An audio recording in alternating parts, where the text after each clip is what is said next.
everybody, and welcome to the Champions Cast, episode 100 here on Woo! ZeldaDungeon.net. My name is Andy Spiteri, joined by Allison Aletha, Kevin O'Rourke. You guys, what a monumentous night. Episode 100, who would have thought way back when that we'd be here?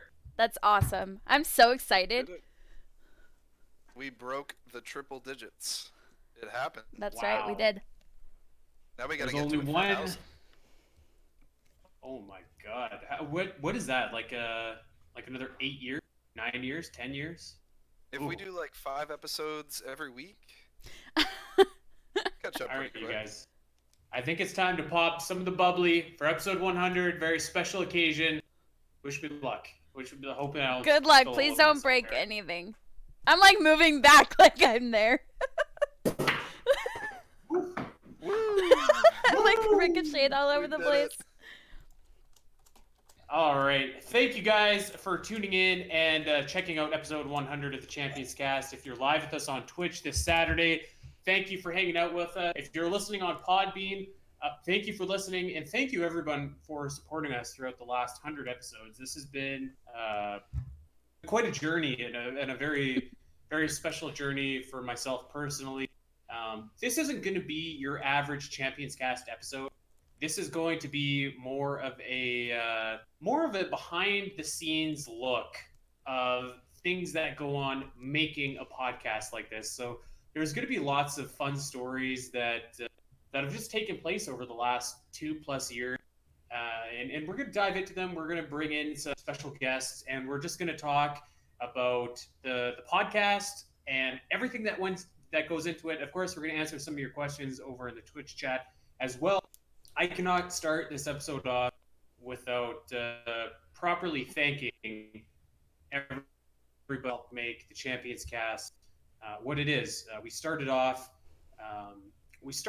just kind of a smallish podcast, and we've seen ourselves grow a lot over the course of the last 2 years, and you know the numbers that we have just completely taken off.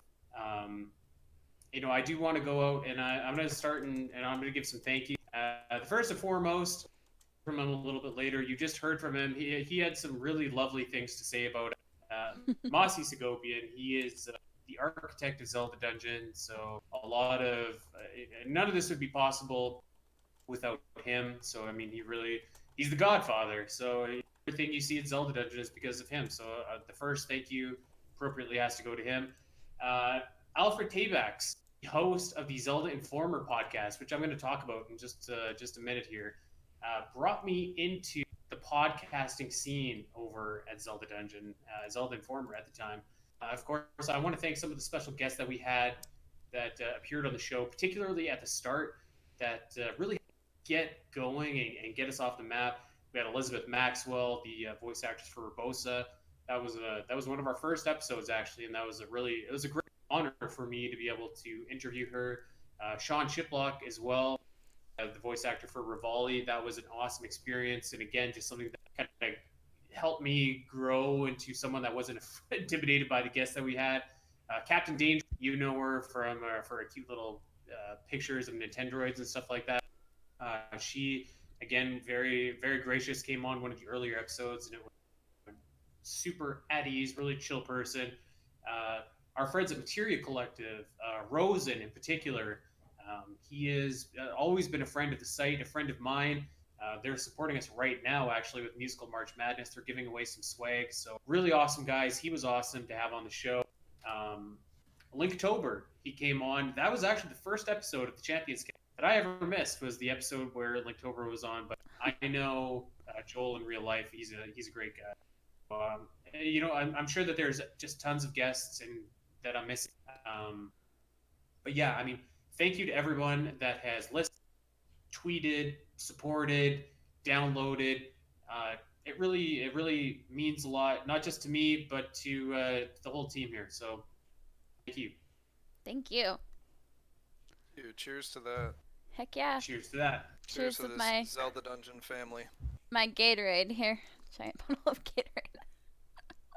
Your Gatorade. I suppose I should say anyone not watching us on Twitch right now. That was a little toast of the bubbly towards you. the people listening. So thank you again one more time. I'm going to take you on a trip back in time. I want to say this is very like early 2017. This is when Breath of the Wild had just, I think it had just released, or maybe just before. But I was new to the team. I had joined Zelda Dungeon and Zelda Informer, which at the time were two separate entities, but they were more distinct entities than they are right now. So I joined the team in December of that year, and I was interested in podcasting. So I messaged our old editor in chief, and I was like, "Hey, if you ever need a guest on the podcast, like I'm in. You know, hit me up." And then a couple of months down the road, Alfred, the host of the Zelda Informer podcast, messages me and he's like, "Hey man, like we're thinking about having a guest, but like, have you done this before?" And so I explained to him that yes, in fact, I had a podcast with a couple of my called the Cool Story Show, and it's as unprofessional as it sounds with that name right there. Our mascot was a giraffe. Oh my god. That's awesome. Jeffrey, So- eat your heart out. Cool Story Show was actually an idea that we had one night. We were at Boston Pizza. We were sitting around and drinking some of the bubbly, and we started talking about what would happen if there was a robot uprising. And from that conversation, which lasted like 2 hours, we decided like, let's make a podcast, by God, because this is good conversation. That's awesome. So we did that, and it fizzled out after about 6 months because it was just really not very good, actually. And if you YouTube the Cool Story Show, you can find some old episodes on there. So anybody, actually maybe don't do that. Maybe stay away from that. So I told Alfred, I'm like, yeah, I've got some podcast experience. I did this Cool Story Show with some of my friends, so I think I know what I'm talking about. So eventually I got to guest on the show, and then I started becoming a more frequent guest on the show. And that's when there was probably 3 or 4 people doing the podcast at that time. And then it was just me and Alfred every single week. And this was really at the height of, this was after Breath of the Wild. So like, this is really at the height of a lot of people being really into Zelda. And Breath of the Wild was such a phenomenon that the podcast was doing exceptionally well. Unfortunately for us, Alfred at the time was getting married, just transitioning away. So the podcast kind of went dormant So for a couple unfortunate. months. How dare he? Getting I know, married. right? Dang it. People who get Getting married, married. it's the worst. So Alfred went away, and the show unfortunately went away as well. So it took a couple months, but I was just like, I think I'm going to revive this thing, and I think I can revive this thing. And I had never actually edited or produced a podcast before, but I was like, you know what? I'm gonna go ahead and try. And so from there, I was kind of had the idea in my mind to do this, and the original idea was to make it a live YouTube show every week on Zelda Dungeon, but that idea was quickly shot down. What ended up happening instead is the idea went on the back burner again, and very very quickly, one fateful night, I was playing Mario Kart with a couple of the Zelda Dungeon guys, and there was a couple of us that were talking and kind of trash talking and having having a good time, having some bubbly. And I was like, this is it. Like, this is the podcast. If we can talk like this, but talk about Zelda, like this is the show. And so eventually I got the team together, and we're gonna get into that in a little bit.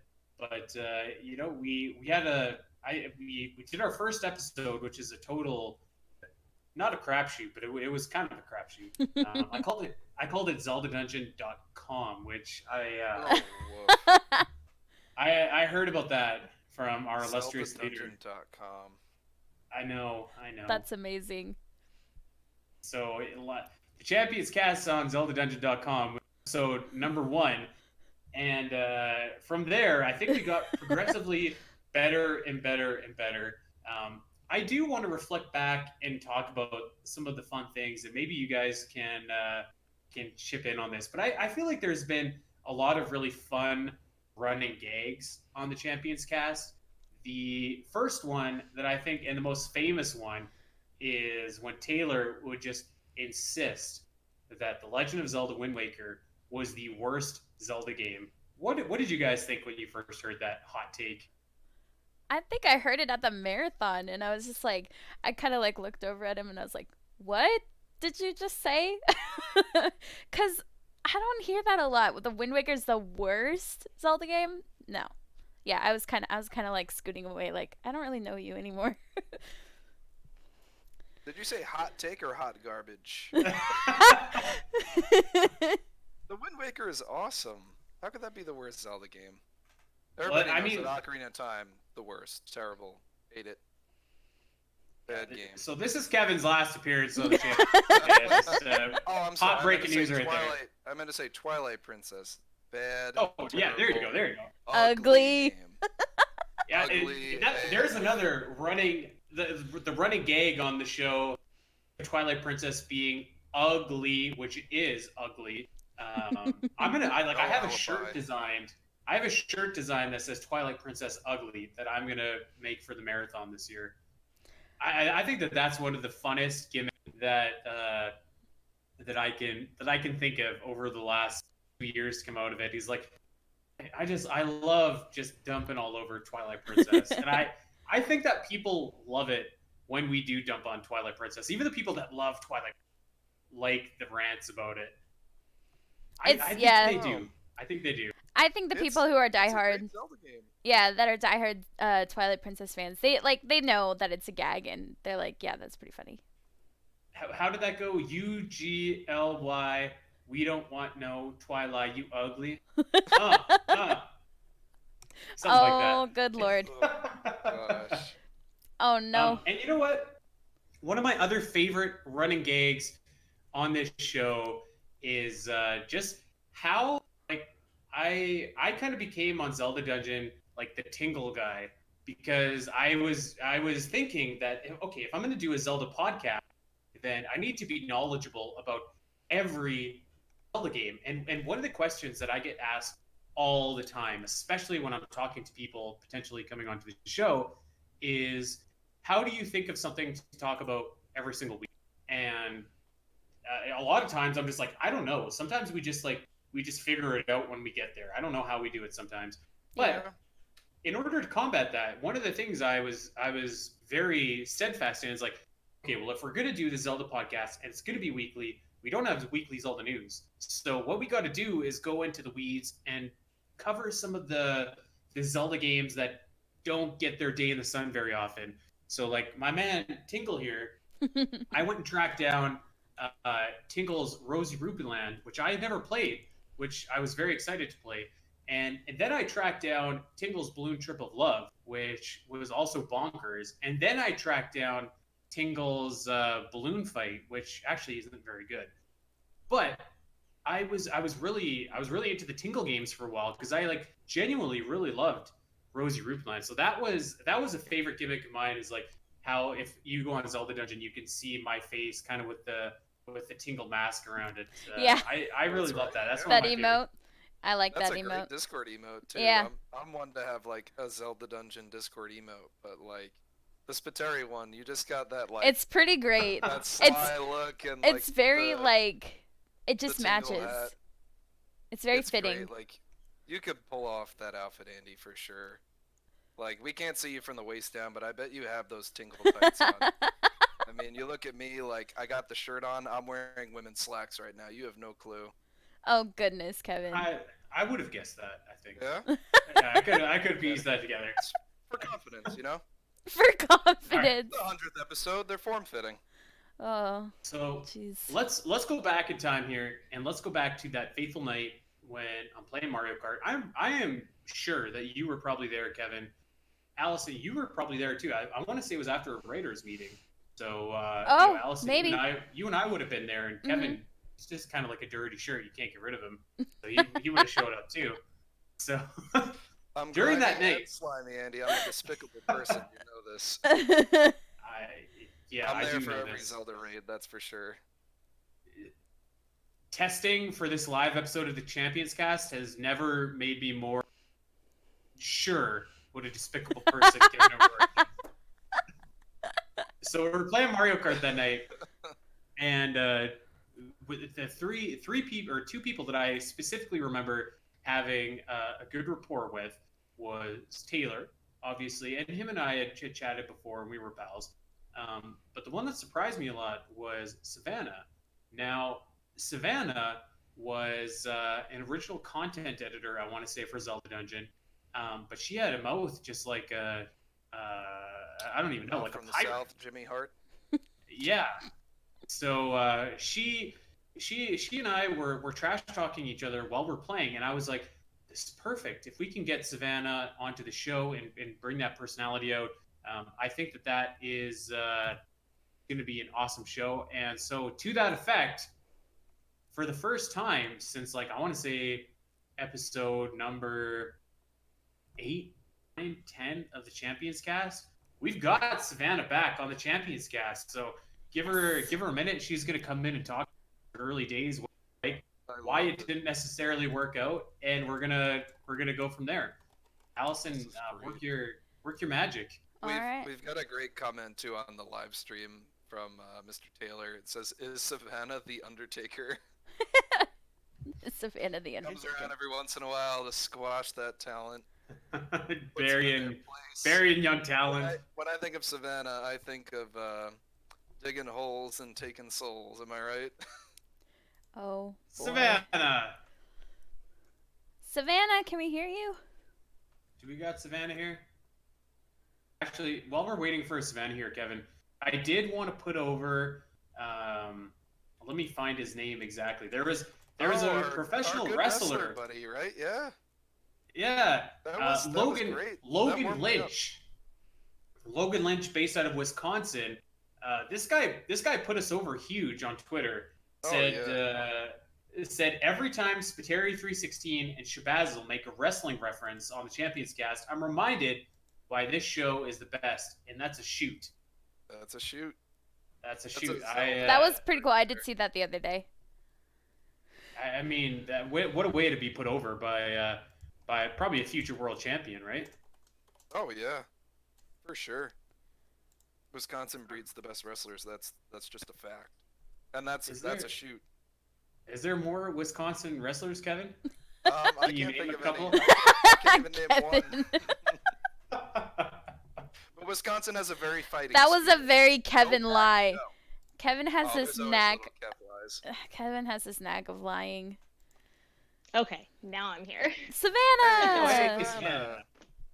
There we go. Sorry Savannah, about how that. you doing? That's fine. I'm living. You're You're living or you're that's living? good. Living. I was Oh, like, okay.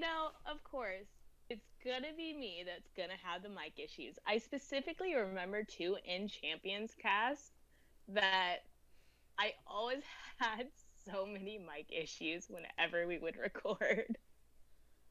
It's true. It was terrible. It was. Like, Oh my gosh. It was really, so really obnoxious. terrible. I feel like Savannah, you and I spent a lot of quality time trying to sort out your mic issues. I don't know what it was, but we could never quite get it. My mic's kind of hit or miss some weeks because I got the cat in the background. I got that Canadian Wi-Fi, but for whatever reason, we could never really nail yours down. But I don't know. I do- know. Go ahead. no, go ahead. Okay.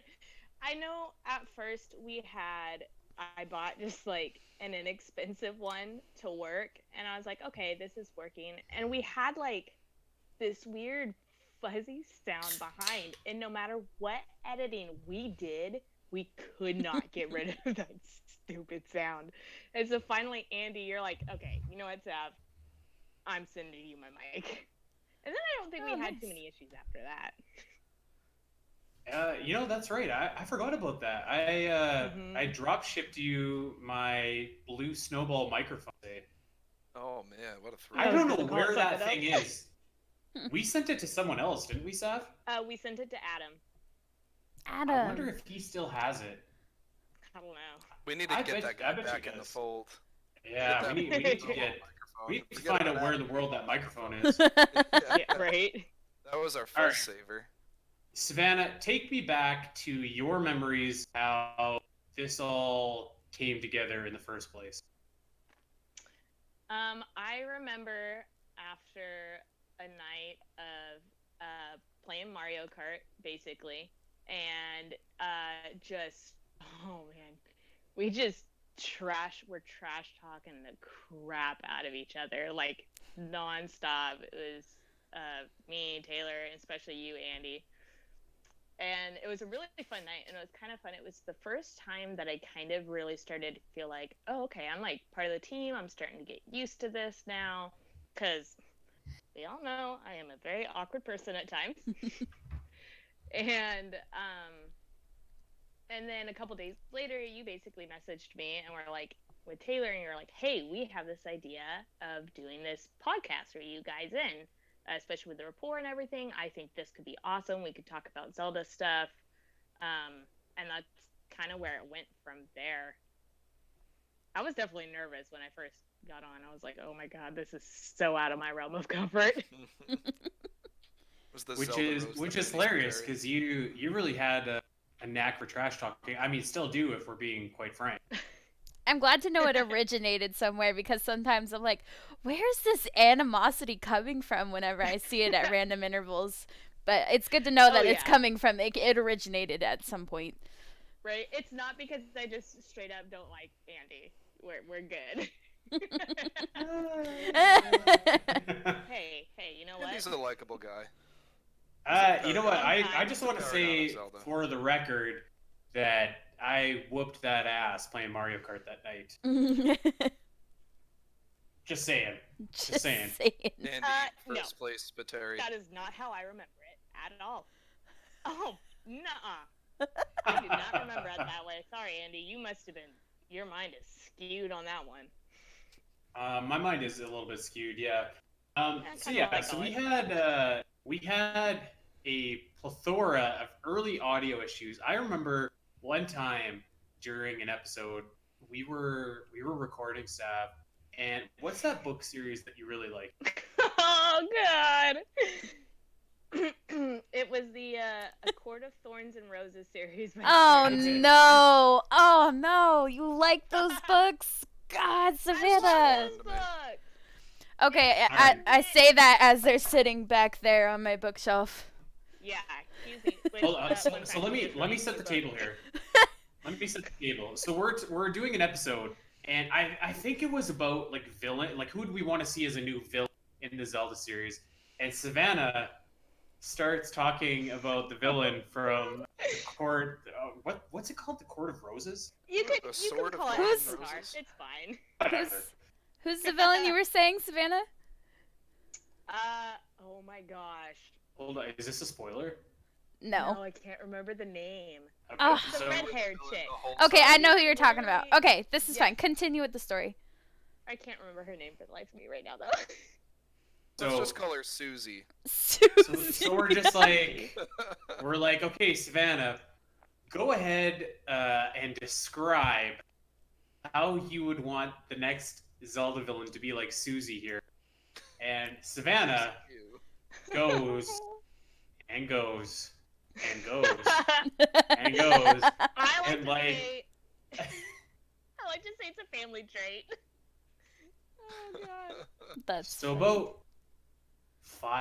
five minutes later, I'm just like, I wanna say it was oh longer. my Oh, lord, man, like that's good. we're circling the dream, and you know, despite all the beacon back and forth, like I really do love Savannah, so I was just like, Savannah, stop, you're cut off right now. right there. We're gonna Oh, edit this God, out it's because good thing you this is the DS, and Kevin O'Rourke knows what that means. Oh yeah, it's the the dual drizzling. screens, if you know what I mean. Yeah, the drizzle screens. Oh, I loved that book. I was like, and I had just finished reading it, and it just left such an impact. And I thought the villain was so good that I was just like, yes, I need to get, like, this is my jam. I need other people to read this. I need other people to understand just how great this book series is. And Oh, unfortunately, Andy goodness. did not Oh, get that man. memo. And So. it's on the cutting room floor now. goodness. So we need to take like a director's cut Andy Spiteri version of like everything that Andy, like that quality, like 80 minutes of content that I talked about Kirby or Hyrule Warriors with. Cut that into one episode and throw Savannah stuff on there. Great. Oh You my could- god. you could cut that together and you could take the week off. Allison could take the week off. I'll put it together for you. You could probably do that as like almost like an April Fool's episode or something. You know, we thought about doing a blooper reel actually of the Champions Cast because there is a That's lot. right, we did. There's a lot of stuff that has been cut out and left on the chopping block. Maybe that'll come one day. Actually, I still have all of the footage, not the footage, but the audio from Oh, do all the you? different episodes. I do. It's probably Andy, like my computer runs so slow. do you remember that one episode? It was like, I feel like it was probably one of the best episodes we had ever done because I was finally starting to like come out of my shell, and we lost all my audio. I don't know what yes. happened. It was like the best episode, and it was in so many pieces that there was no possible way to put it all back together. Oh, I no. tried. Oh no, you quit without saving. Yeah, it was. That was a rough one. heartbreaking. Yeah, Yeah, that was absolutely heartbreaking. God, that's awful. Oh. Because Technical stuff just happens here. It sucks. it does, yeah. Actually, a couple weeks ago, after I don't know if that was episode 99 or if it was episode 98, but after we were done recording, my Audacity crashed, and I was just like, Yeah. oh, That was sweet. 98. That Yeah. was 98. That was 98, Allison okay. was there for God. that. It was a tense couple of minutes. I remember that. Yeah. Yeah. My seat fingers, was like, really dug warm. into the seat. Jeez Louise. Oh man, just so last yeah. week, my machine filled up its disk space midway through recording, and I'm like, oh god, I ran out of disk space. Awful. Mm. And I work in IT. I should know this stuff. Yeah, Awful. really. Really, we should be coming to you with all of our technical problems. I know. I'm just. You just I show told up, you record every week, you go home. What? I go home. It's great.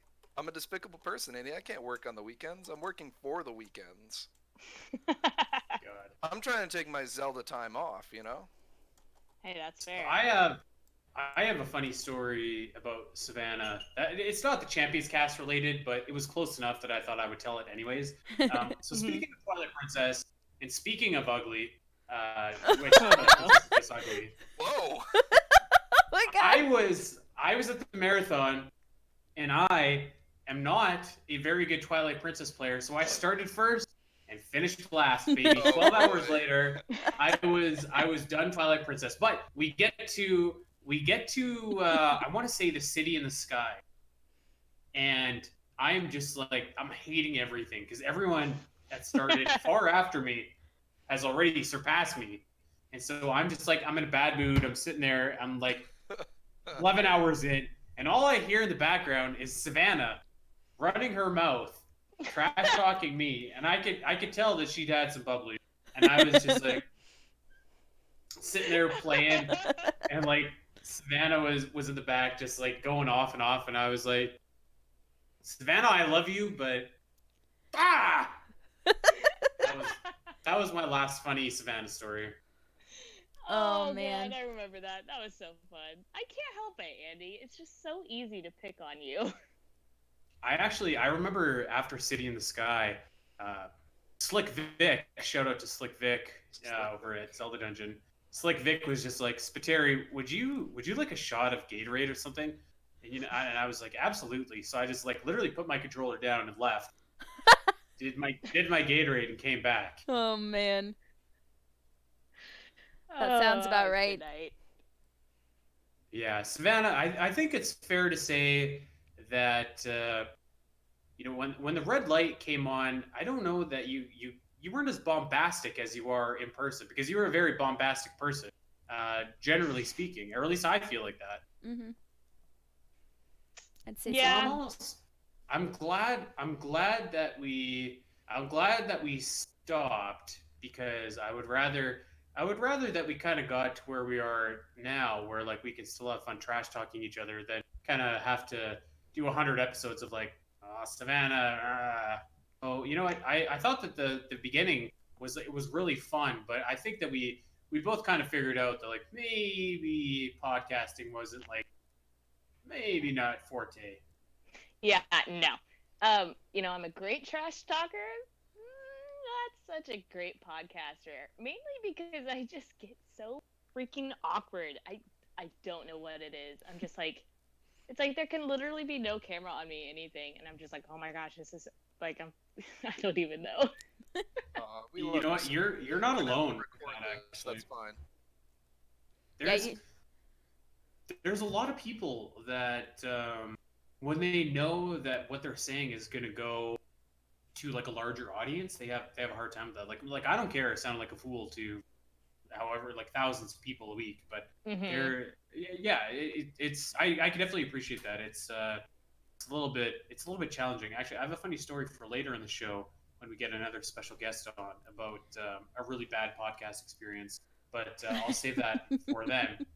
But yeah, the initial genesis of the podcast was the three of us, and the first couple episodes that we did, I feel like nobody was very good, and it was a feeling out process, and we did it together, and we all kind of got comfortable with, kind of our different roles.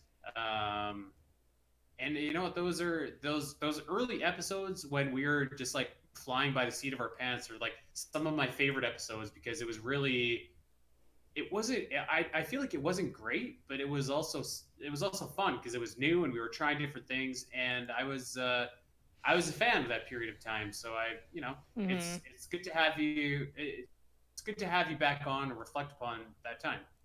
Yeah, it's been fun. It's been nice to get to kind of feel that like camaraderie again and go through it, and so I've been enjoying it.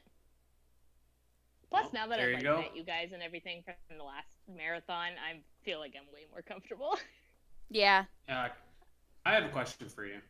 Who in person did you hate more, myself or Kevin O'Rourke?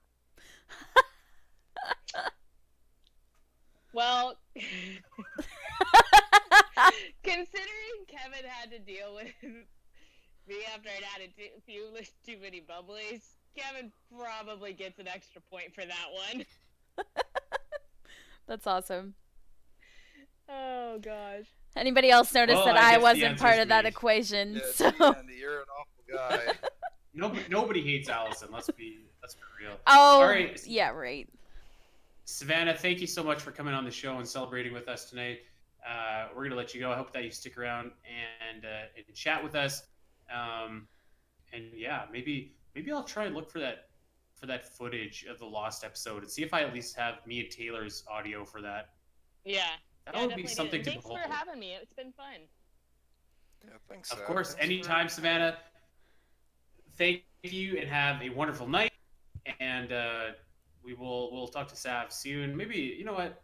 Maybe we'll give her one more shot at the whole podcasting gimmick and get her back on the show. But for now, have a good night, Sav. Thanks for coming on. Bye, You too. Savannah. Bye. Seth. Yeah, So we got there to we cut go. that whole episode together. That Champions Cast of Secrets together. Really, that's like the Oracle of Secrets Champions Cast game episode. You know what I'm trying to say. Yeah, yeah. It's like everything that you didn't want to see, but that you really, really wanted to. All in Somebody, I think we were talking about somebody upside down being whipped by. Oh my fire. god. one. That is Mom very was out of so context. Yeah, actually, that really, if you didn't listen to our Oracle of Secrets episode, that probably just came out of left field, didn't it? Yeah, you Oh know what, my though? God. That's what this show is all about. That's true. That's We're right. living in left field. Oh no, what happened? All right. Speaking of left field, Next up, we are going to welcome a Gooey. frequent guest on the Champions Cast, and one of my best friends. His name is Gooey Fame. You've heard him before. Goo, if you are around, give us a holler. Hello. Hi, Goo. Hey. Can you hear me? Yes. yes. Although, I have become Spiteri. I know. I don't know what happened, and I'll fix it. But like, well, Sorry, I you was guys talk, and Guteri 16. I'll fix it. Oh, well, there's You. us up there. I was trying to be sneaky and get in here and get ready. Instead, You I just was a- booted Andy out of the whole thing. There you go. a goo in the machine. Oh no. You All mix right. with that meteor goo, we got you in Goo Hatton. But Goo what Hatton. if Gooey never went extinct and instead he... He was stomping around with the dinosaurs over in Brooklyn. Boy, life sure don't get better than this. I gotta find Andy. Where's Andy at? There he is. He's over here. How's it going? Oh, man. Good.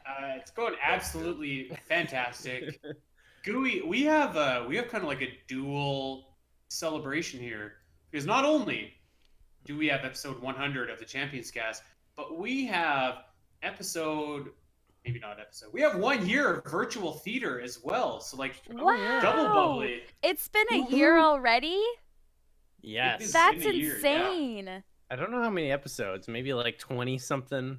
So we do like 2 a month, I'd say. That's Oh my pretty gosh. good. Yeah. Yeah, where's the scoot? I need the scoot. Love it. Can you play that? I don't think anyone is looking for the copyright on that song. Wow. I think they're paying people to have the scoop put in anything these days. Like driving to work on Panic or whatever the song is called. Yeah. We've been podcasting on intuition, much like Intuition. sea turtles do.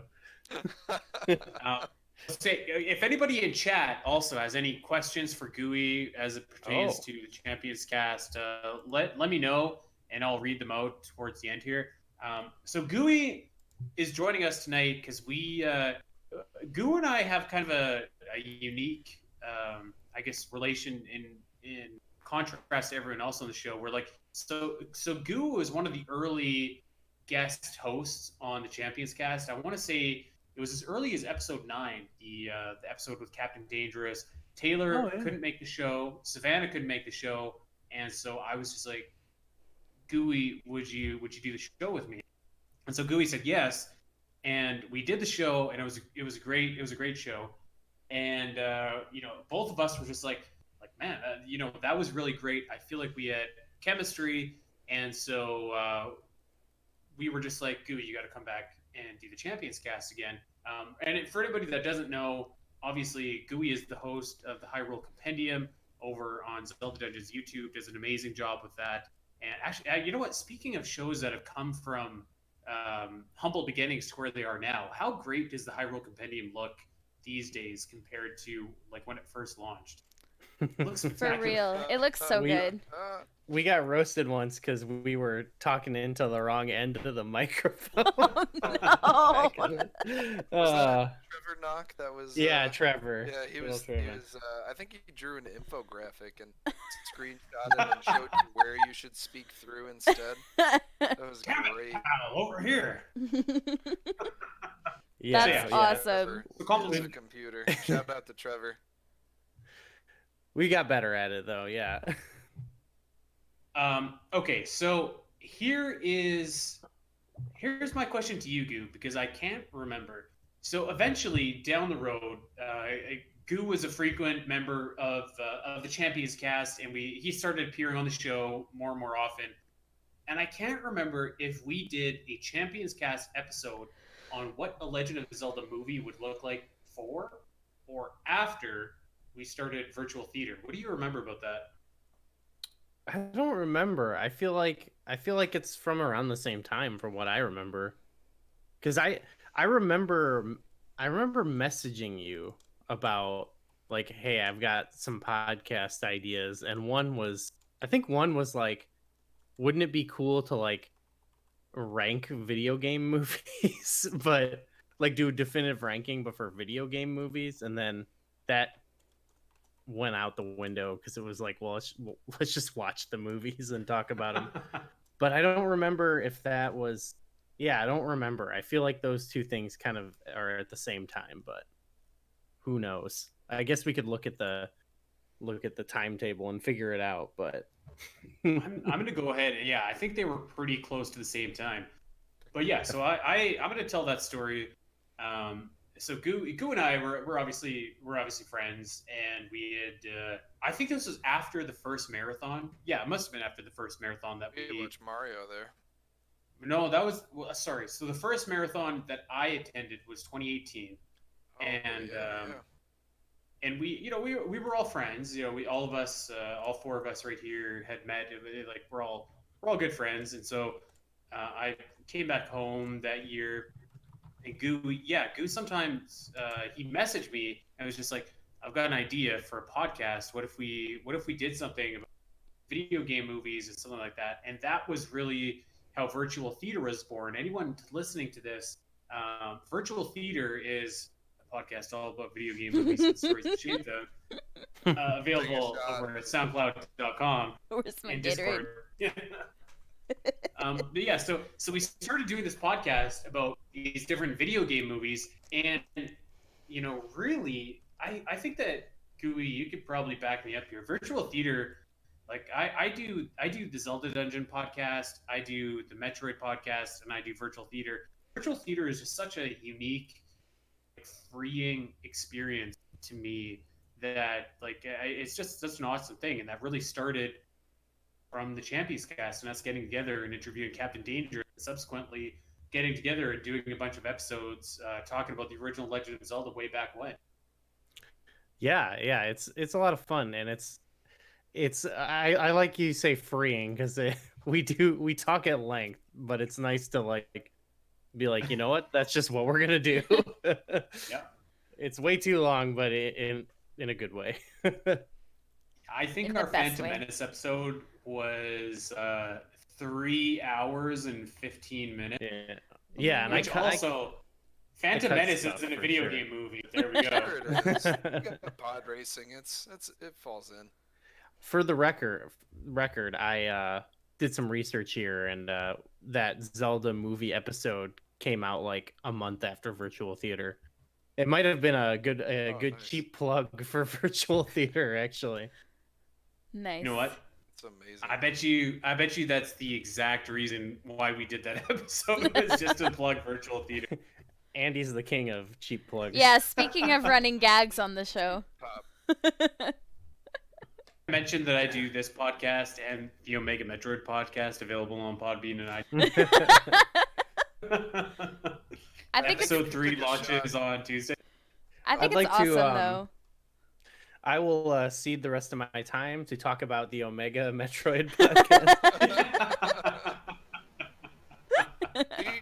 Everyone, do Hey, yourself a That's favor. why we're back. Listen to episode 99 of the Champions Cast and take a shot every time you hear the word Omega, and you Or will be Metroid. you will have to or Metroid. If you're really daring, do both. And Maybe you throw in will just be- podcasts. Oh my gosh, yeah, you'll be face down. You'll be face down. I in a think hot you- couple minutes. If you do that, you're gonna have coronavirus for sure. Oh brother. Oh my gosh. Also, speaking of that, we do appreciate everyone being here with us tonight. A lot of people have to stay in, so we hope that we're providing a little bit of entertainment for you. Goo, I did have a funny story specific to the Champions Cast that I wanted to share with everybody. Okay. Do you remember? I want to say this is like episode 80 or something like that. And Breath of the Wild 2 had been announced at E3. And we assumed that it was Ganondorf in the background there. He's the skeleton. He's the guy that's doing the eyes open The gimmick face at the end twist. of the trailer. So there was a rumor or a theory that was circulating around that was like, hey, what if Ganondorf is like the hero of that game? And so for whatever reason that week, it was just Gooey and I, and we decided to do an episode about the implications of like, what if this Ganondorf in the Breath of the Wild 2 trailer is like hero instead of the villain? And so we went in depth into the lore of Legend of Zelda. And Gooey, would it be fair to say that the lore of Legend of Zelda is neither of our strong suits? Yeah, not only that, but like not necessarily something we care too much about. I would say I don't really care too deeply about some of that stuff. Rip Zelda lore. To me, I'm just like, it's Legend of Zelda to make perfect. Who cares? Yeah, I remember actually the week of before recording that, talking and being like, I don't know about this stuff really, and you're like, me either, and being, I don't remember why, but we are like, okay, well, let's do it. Let's do it. Yeah.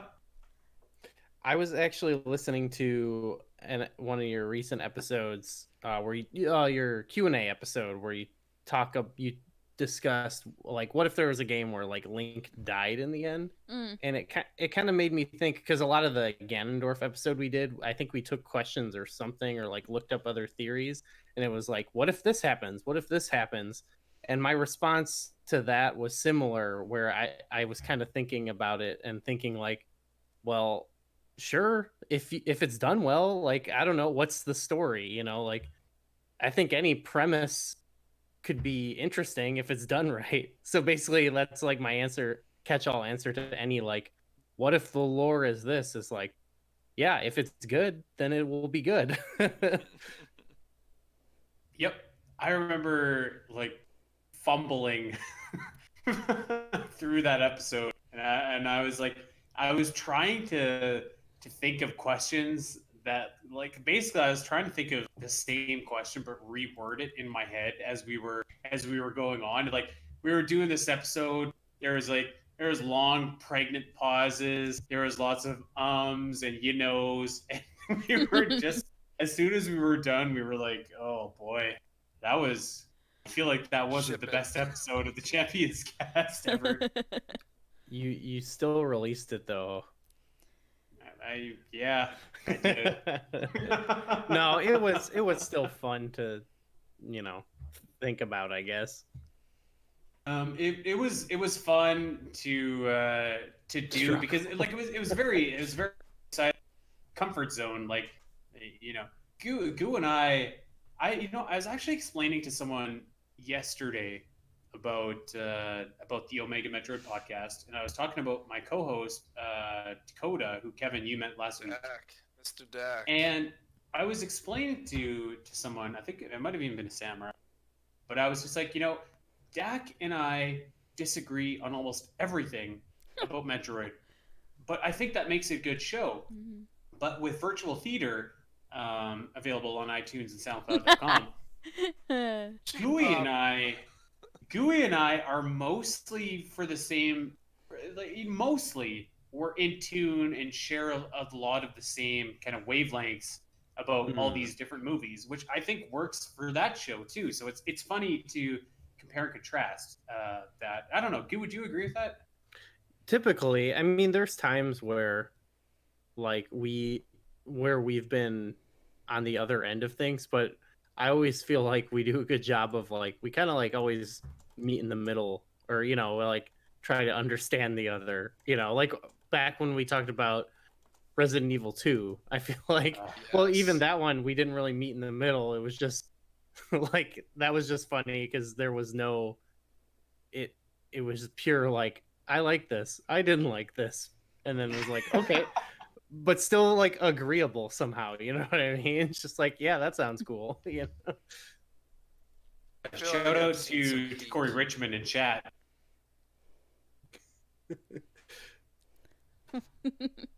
Yeah, we vintage Corey. We usually find it. some common ground, which I think is always good. Yeah, so I just remember, I'm sorry, Kevin, I keep cutting. No, it's fine. I'm cutting you off right now, Andy. I was gonna say, I could think of a few times where I've heard, like, outside of Champions Cast or outside of Virtual Theater, where it's like, Andy pops in on Sunday and be like, oh man, we just recorded like 4 hours of Phantom Menace, or we just did like a 9-hour session chatting about Street Fighter the movie.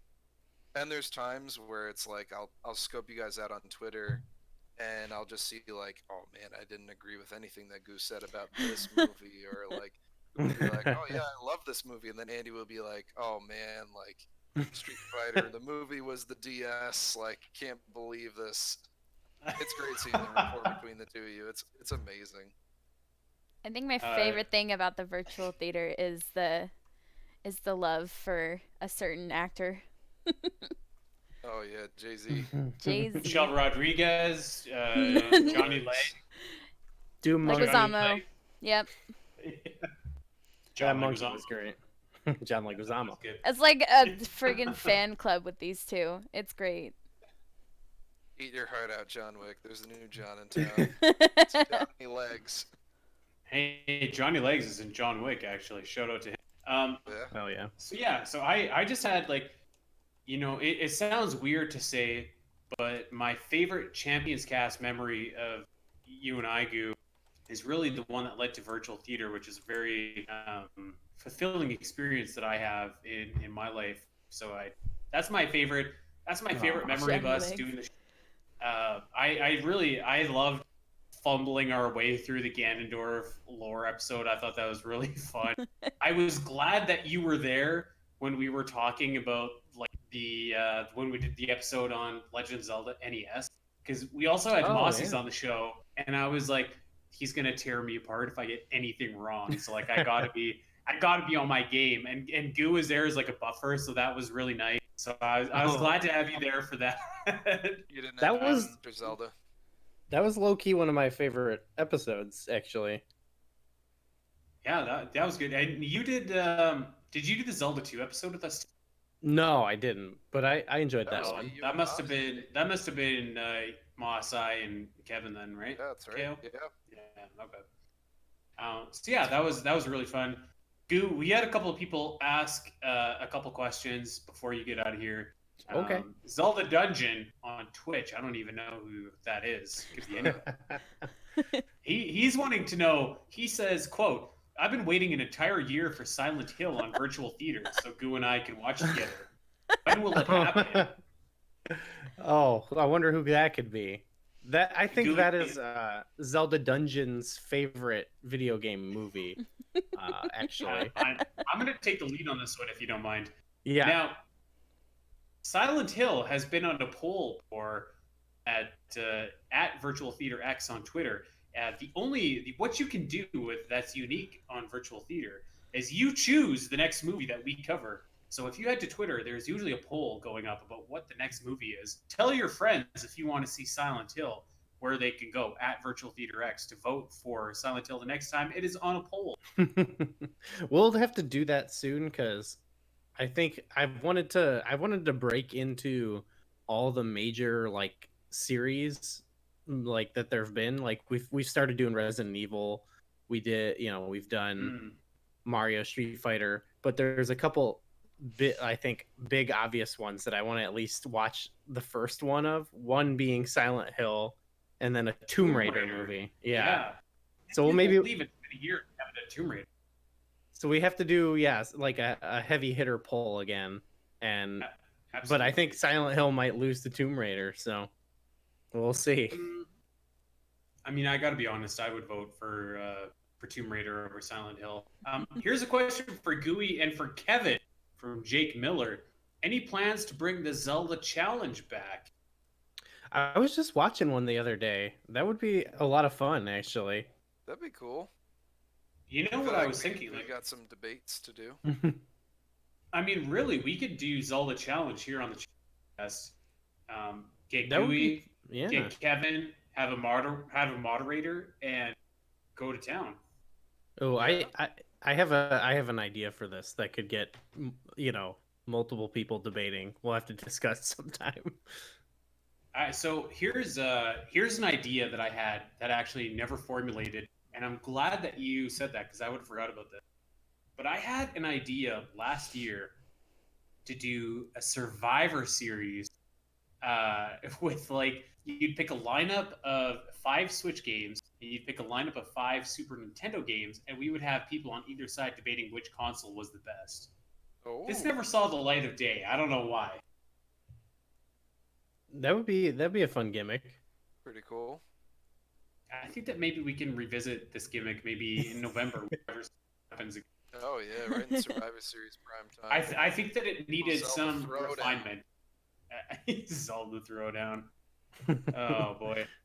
I've always like brainstormed or like thought of some like podcast ideas that I've wanted to pitch to you, and then I forget to.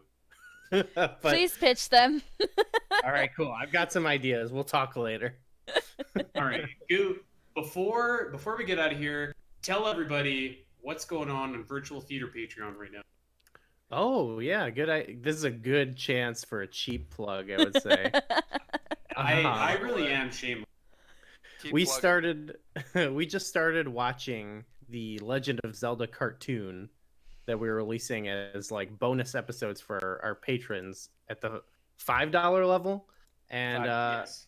it's a blast. They're basically, if you like virtual theater or if you like the Zelda cartoon, it's basically a whole, another bonus episode every month or maybe every couple weeks, somewhere in there. You're at least going to get one a month, but if we're feeling spicy, we'll throw another one in. Excuse me, princess. It's hot Spicy. in here. Well, you heard how long our episodes are, so on top of that, 4 hours of that. we also put out outtakes and stuff like that on the side of that, and we're gonna have one soon where we talk for a little bit about Link's Awakening art style. So there will Yes. be some good Zelda. We went off the rails and started talking about that. So yeah, but the Zelda that was really cartoon, fun. the Zelda cartoon stuff is really fun. The first episode came out, and I think it's pretty fun. I mean, it's if you know anything about the show, it's mostly us describing what happens and laughing. But what else can you do? Mm-hmm. Oh, damn it, pal! Get back in the evil jar. The evil jar was, I think. Doesn't think- that sell you right there? Yes, it does. You get to hear some Ganon impressions too. My gosh, Ganon. boxing, Ganon that's just the sounds like best Mr. moment of the McMahon Zelda for show. whatever reason. I don't know how that happened. All right, Goo, thank you for joining us tonight. And yeah, check us out on Virtual Theater. And again, thank you for being there throughout the course of the show and for reaching out way back when and making Virtual Theater a thing. And I love you, buddy. Love you too, and I love you, Kevin, and you, Allison, and Bye, congratulations. Oh, Bye. thanks, Goo. Thank you. Bye. Bye. All right, so there we go. It's just the three amigos here, and I wanted to spend a little bit of time with you guys actually. Maybe Kevin, put you on the hot seat. We're gonna start with Oh, you. boy. Walk me through how you got on the Champions Cast, what your first episode was, and how we got to the point where it's the three of us doing this whole thing. I don't think I can remember the first Champions Cast episode I was ever on. I feel like I need you to tell me. And I think that explains the relationship that the three of us have had from the onset of me being on this show. Well, I'm gonna be honest on you. I was counting on you down. I can't remember the first episode that you were on. I really can't. I guarantee it's here on this computer. But as for the when, oh man, it might have been episode 55, 56, maybe Oh, man. 57. That sounds about right. I want anybody in chat listening to this right now, if you have any questions for Kevin or for Allison about what it's like being on this podcast, keeping up with me every week, ask away and I'll read them out at the end here. Allison, do you have any better idea? Like, do you remember your first memories of the Champions Cast and when you kind of started coming on the show more regularly? I had a couple, I want to say like 2 or 3 episodes last year that I was on just because like you needed somebody to be on it and I was around. I was like, yeah, I could try. And I kind of like Savannah, I was really nervous because I'm like an awkward talker, or at least I think I am. And then I think the first one I did was you, me, and Mossy's, and we were asking or answering daily debate questions. I want to say that was Yes, my that's first right. one. And then back in, I want to say October of last year is when I joined more regularly. I was offering to be some assistance while Andy found a new co-host, and it just so happened that he found his new co-host in me and Kevin. Tell us what happened to Yep. your shirt collar. Allison, you know exactly. You know the drill. And you know what? Skip, Miss Skip, the lovely Skip, brought up that I debuted for the 2019 Marathon Champions Cast episode. Nice. Oh, you know I what? remember You're hopping totally on for right. that, yeah. And I also You know seem what, to remember, KO? Andy, there was a week where you were like violently ill with some contagious disease, or you were away on vacation or something. Oh my god, And, those are so um, opposite. And there was an episode that Taylor and I did together, Oh wow. and it was the two of us, You're and right. you were not around, and we talked about Dungeons and Dragons. You're right. I remember that. I remember. We had a really good time. I remember specifically Mossy's coming and saying to us as a group, "Andy, you cannot miss any more episodes." Yeah, I know, but it was so much fun. Like Taylor and I talked about D&D and Zelda characters that would be D&D characters. Oh man, it was great. We had such a good time. And I seem to remember that we had a live or no, well, it's all live. We had a good chat about like multiplayer in Breath of the Wild. I'm remembering this now, but man, You know, I go every wanna week say- and I I just wanna forget say, the Kevin, previous week. I think that you came on before the 2018 episode as well, the 2018 marathon, Zelda Dungeon Marathon episode, as Yes, to promote of course. that. Yeah. I was there. I just So noticed. that's how it started. I remember it very vividly. I was talking remember. about the marathon. I remember Mossy's telling me, you know what? The thing about Kevin is that he knows very little about every Zelda game, at least. So we can talk a little bit about Yeah. every Zelda game to a little bit of an extent. It's great. I think that's true. I think that you're jack of all trades, Kevin. I am BS The Legend of Zelda, if you know what I mean. I'm all about those ancient stone tablets. Wand of Gamelon title theme. I'm all about that. I know a little bit So- about every Zelda game.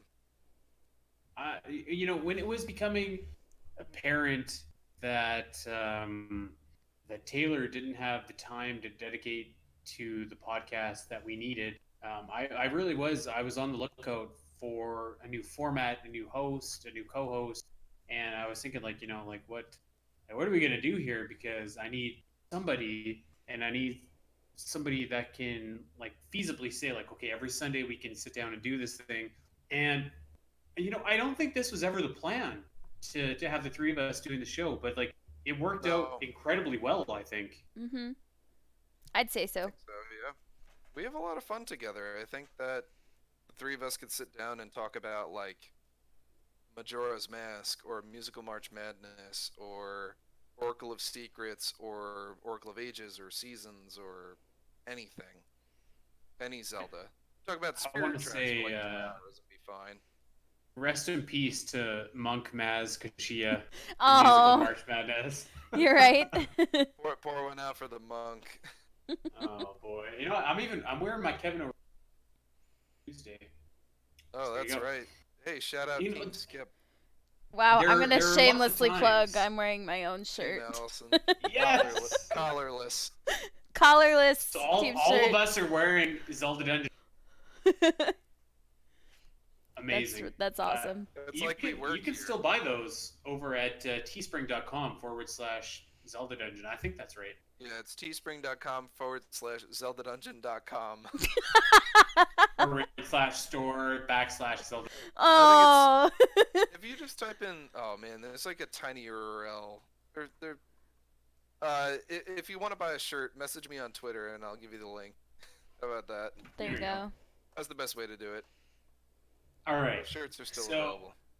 I am very glad that it ended up with the three of us here. I think that we've had a lot of fun. There are a lot of weeks where we just, after we're recording, we sit in the chat for another 20, 30, going up minutes and just kind of BS and have fun, just chat back and forth, what we're doing that day, a lot of stuff like that. It doesn't feel like work, which I feel like is a very important part of this podcast.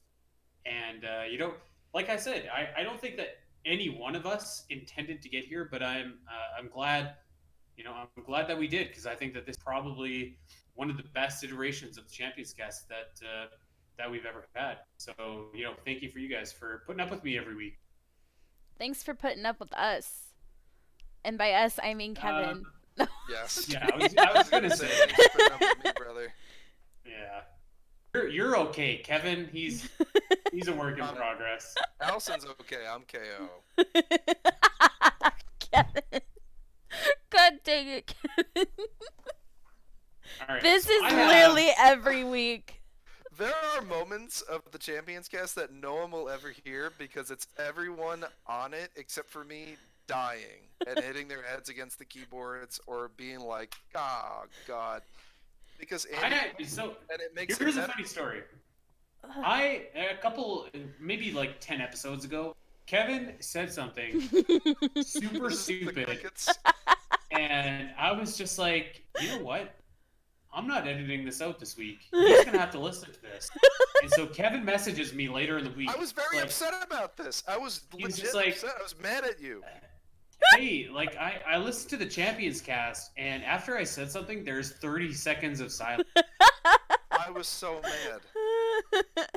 and I was like, you know what, Kevin? Yeah, there is. Yeah, Oh my god.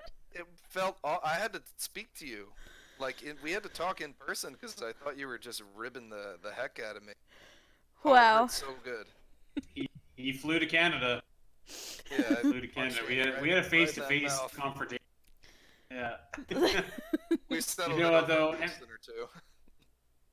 Every now and then, I feel like that's needed. I have a special guest for you guys and for everybody listening, and I want you guys to be really nice because I think she's nervous. I am going to bring in my wife to be my fiance, Samantha, and she is going to tell you guys how much of a pain it is to have to put up with me podcasting every single week. So, without further ado, here she is. She's going to come and give her a warm welcome here. This is her first podcast experience in like 4 years. So shout out to Sam.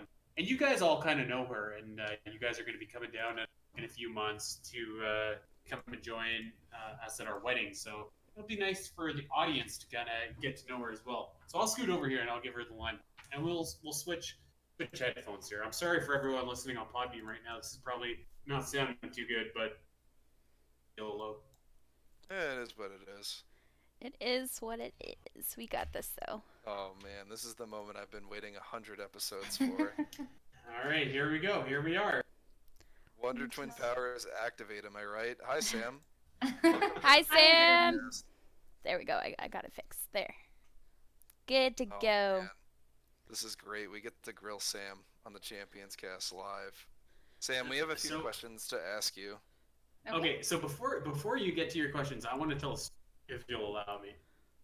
No. I don't know if you remember at the beginning of this episode, I was talking about how I used to do a podcast called The Cool Story Show. Do you remember this podcast? Yes, I do. Yeah. Okay. So She's like, Unfortunately, yeah, I do. Cool story show. Don't tell it. So Sam and I were friends for a long time before we started dating and getting married and whatever.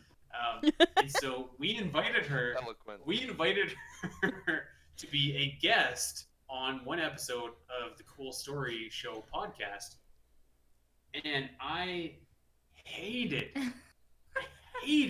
the episode that she guested on. I was fighting with my co-host to delete the episode. Actually, I didn't want to air it because it was so bad. Samantha was not a podcaster. She was not very good in front of the mic. She was like Savannah, but 10 times worse. Oh my gosh. So Jeez, Andy. I was really fighting with my co-host to like cut this episode out. Do you remember? Can you tell everybody what that's about? This episode was about travel in particular. So, one of Andy's friends who co-hosted on this podcast asked me to come on, thought this topic would be really cool to talk about, and I was super excited because I had just done a big trip and just came back, and of course he wanted to tell everybody about it. And it was a very awkward recording. We were all sitting at the kitchen table, and you could tell that Andy was unhappy. There was another guy, so there was guys on this podcast, and Andy was so grumpy the whole time, and I'd never podcasted before, and it was just a very strange environment, to say the least. Oh no. And the rest is history. The rest is, what was it? I think it was 2 years after that. Oh yeah, we didn't talk for a little while after we recorded this episode, and then we started dating probably like 2-3 years later. I want to say it wasn't me that used this term, but one of my friends used this term to describe Samantha as tankerous. She's never forgotten that. Tankerous. So I guess What? yeah, just to elaborate just a little bit. So we all worked at the same store. We all worked at Canadian Tire, and I worked as the customer yeah. service supervisor. So you I get love their the really coupons. grumpy people and that kind of stuff, right? So I just had this really horrible customer come up. So I was in a bad mood, and one of the co-hosts on this podcast, who also worked there, came up and was like, "Oh, you're really cantankerous today," and I was like, "Great, thank you so much." Like, it just lifts my spirit. Wow.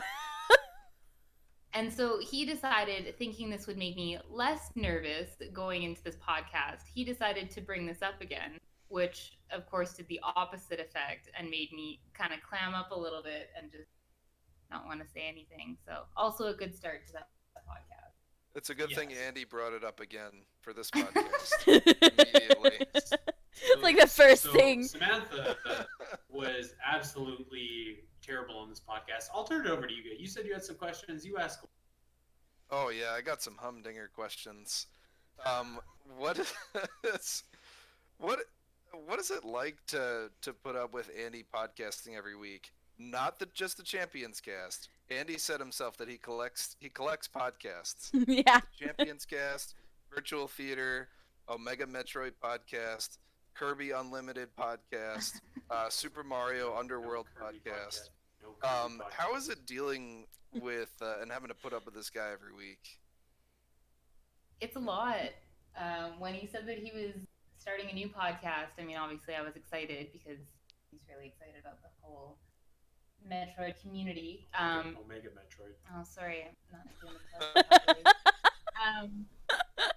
But it's, I mean, I've literally just been sitting here in silence for the last hour waiting for my intro. So that's usually what it is. It's, I mean, he records downstairs, so he has to turn off the furnace. So on days like today, when it's -30, it's cold. I can't watch TV. If I do, I have to have the subtitles on. So usually it's just a lot of upstairs in silence, waiting. Wow. For context, the podcasting room is right beside the furnace room, though, so you Right. can hear the furnace coming through the walls. That's Yes. true. Earlier before we started this, Andy kept asking Sam for things, and I was like, God, you're so needy. And I didn't realize just how needy he was until you told that story. Very much so. Very needy. That's the beauty of being live. We get to see it all. We get Andy in HD. High def Spiteri. Oh boy. Sam, would you ever want to guest star like on the Champions Cast or any of the other ones? You know, you don't play Zelda games that much, right? If I remember. I correctly. don't know. It would be really cool if you played a Zelda game and came on the Champions Cast. That'd be awesome. So, actually, a few years into our dating, Andy decided that it would be really fun to kind of do that. So he's like, I think that, you know, we could start you off with like an easy Zelda game, kind of into it, and then, you know, you'll love the series, you'll love video games just like I do, and was hoping to create this, I don't know, video game enthusiast. So I actually did play Ocarina of Time a few years ago. And I feel like for most of it, it was actually Andy playing the game because he was literally like, do this, push this button, you have to go here, you have to go there. So he was like, oh, just like explore and, you know, enjoy it. But he was literally like looking over my shoulder the whole time, telling me like step by step exactly what to do. Maybe it'll have to be a game that he doesn't like so much. Like it could be a Twilight DS Princess. game or Twilight Princess. Please. I want to hear about your experiences live on a show talking about herding goats. Herding So sheep. You played a Herding little bit sheep. of Majora's Mask. I did actually. I forgot about that. So hold on to go back. So Majora. Samantha did beat Ocarina of Time. I got her all of the heart pieces and all of the Skulltulas and everything like that. But yeah, Samantha did play Majora's Mask for a little bit. A very short amount of time. I found that game extremely frustrating. Oh no. Wow. So Tell us why. I could not get the timing of like anything. I found like the time crunch. Like I'm not good at playing video games, so just like even just like figuring out like which buttons to push and trying to like rush to like finish each task, and then what like the moon. Well, the moon is falling, Moon's Oh, okay. so crashing you got down. 3 days to save. Right. Yeah. So when those 3 days are up and then you have to restart again, I think I gave it solid, I don't know, maybe 2-3 hours, and it just wasn't for me. Darn. I still say we get her to play a game that Andy doesn't know very well, so he can't just be a hovering helicopter. Yeah, let's get That's you on fair. Triforce Heroes. No, So- she'll hate it. Just that in chat. It's a fun game. The drizzling, you know what. Would you ever play another Zelda game? Do you think? I think I would. Yeah. I think I'd give it a try. Obviously, I'm not an expert, and it would take me a long time. But I think that's the I don't know, best I way to think- play a Zelda game. Yeah, I would. Here's a question for you, Samantha. What is the most, in the last 2 years, the most ridiculous thing you've had to do while I am recording a podcast that I've asked you to do? I know that I've texted you asking you to bring me water. That before. happens, That yeah. happens a lot. He's recording downstairs and is like, "Oh, I'm really thirsty. Can you bring me some water? But be silent and tiptoe down the stairs. Not make any noise." I guess like a consistent challenge that happens when he's recording is we have a cat, and obviously Sora. cats aren't always Zora. They're not always sleeping, and it's usually when Andy starts recording is when she wakes up from her nap, and then she's going around causing mischief. So one of the challenges is when she's either crying or eating something that she's not supposed to, is that I have to silently try to either dissuade her or whatever. So there have been times where he's recording and the cat is crying, and I'm trying to like silently like spray her with the water bottle and not make any noise. And it's like the most ridiculous thing. It's like a silent film. That's amazing. Oh my gosh. That's I think Zora amazing. is like the 4th member of the Champions cast. Right? You hear Zora every so often, and I hear stories Hey, like Zora. after we record from Andy of being like, "Oh man, like, oh, did you guys hear the cat? Like, the cat was just unstoppable right now. Like, the cat did this, the cat did that," and it's like, "No, I didn't hear anything at all. The cat was fine." Right? Zora who? Zora. You know, so here's a little sidebar for you guys. Every time, usually on Monday nights, I'll sit down at my kitchen table, like I'm sitting right now, and I'll edit the Champions Cast podcast. And for whatever reason, Zora the cat hates when you sit at the table because Samantha won't let her jump up on the table, so she'll just sit there and cry and meow and just, whatever. Like it's super noisy. So I actually can't believe, knock on wood, that she has been this silent since we're sitting at the kitchen table right now. So shout out to Zora the cat. Sam, before you get out of here, there's a few questions that our Twitch listeners have asked you.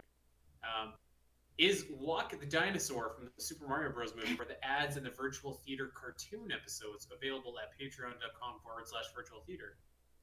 You know, actually, I had a lot of fun recording that one. Andy came home one day really well. I enjoyed It did actually, because we did the ad.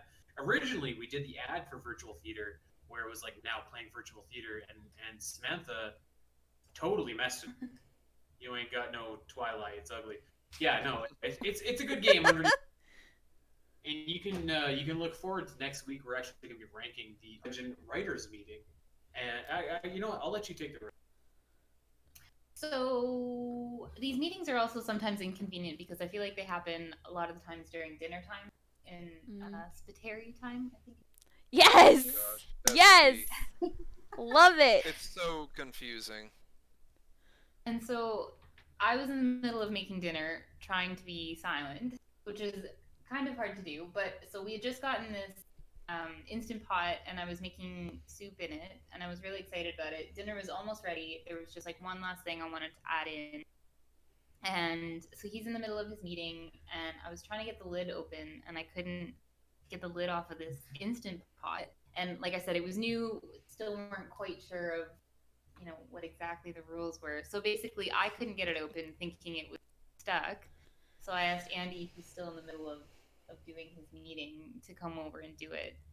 And he's struggling with the lid and ups the lid open, and the soup explodes everywhere in the Oh my kitchen. god. It's like it burnt through his sock, it burnt his hand, it's like all over the counter, on the ceiling. It was Oh my ridiculous. god. Of course, man. he's in the middle of this meeting, so he's like fuming at me, but he can't say anything. So he's got this like death glare, and I was like, oh my god, I am like actually dead. And so he like calmly finishes. I think he had himself muted at this point, but he's I like, hope hey guys, so. like I gotta wrap it up, and like ends the meeting and like throws his earphones off and just like unleashes. Oh my god, Oh no. it was pretty horrible. Wow. And so after that, we still actually do have the Instant Pot, but it's sitting at the back of the closet and has not been used since. This Wow. Wow. Oh man, no soup to be had. No soup for you. No soup. There you go. Samantha, thank you for overcoming your podcast difficulties and Wow. redeeming yourself in the podcast world, and for coming on the Champions Cast episode 100. I'll see you after we're done. Thanks guys for having me. Bye, Sam. Bye, Sam. Tiptoe Bye. away, and Andy will text you in a few minutes for a glass of water. You haven't been noticing that, like, every once in a while Andy goes like this, like, over the camera? Yeah, Well, that's the she beauty of live took the TV bubbly here. away. My God, she took it away. I don't. Oh, whoever's coming in is kicking out Kevin. That's It's what Mossy's. me anyway. We have our next guest, the crooked commissioner himself of Zelda Death, Mossy Segopian. Moss, Mr. how Zelda the heck are you, buddy? himself. Sorry, I was hearing triple for a second because I had the stream open. Let Whoa. me see if I can find Kevin.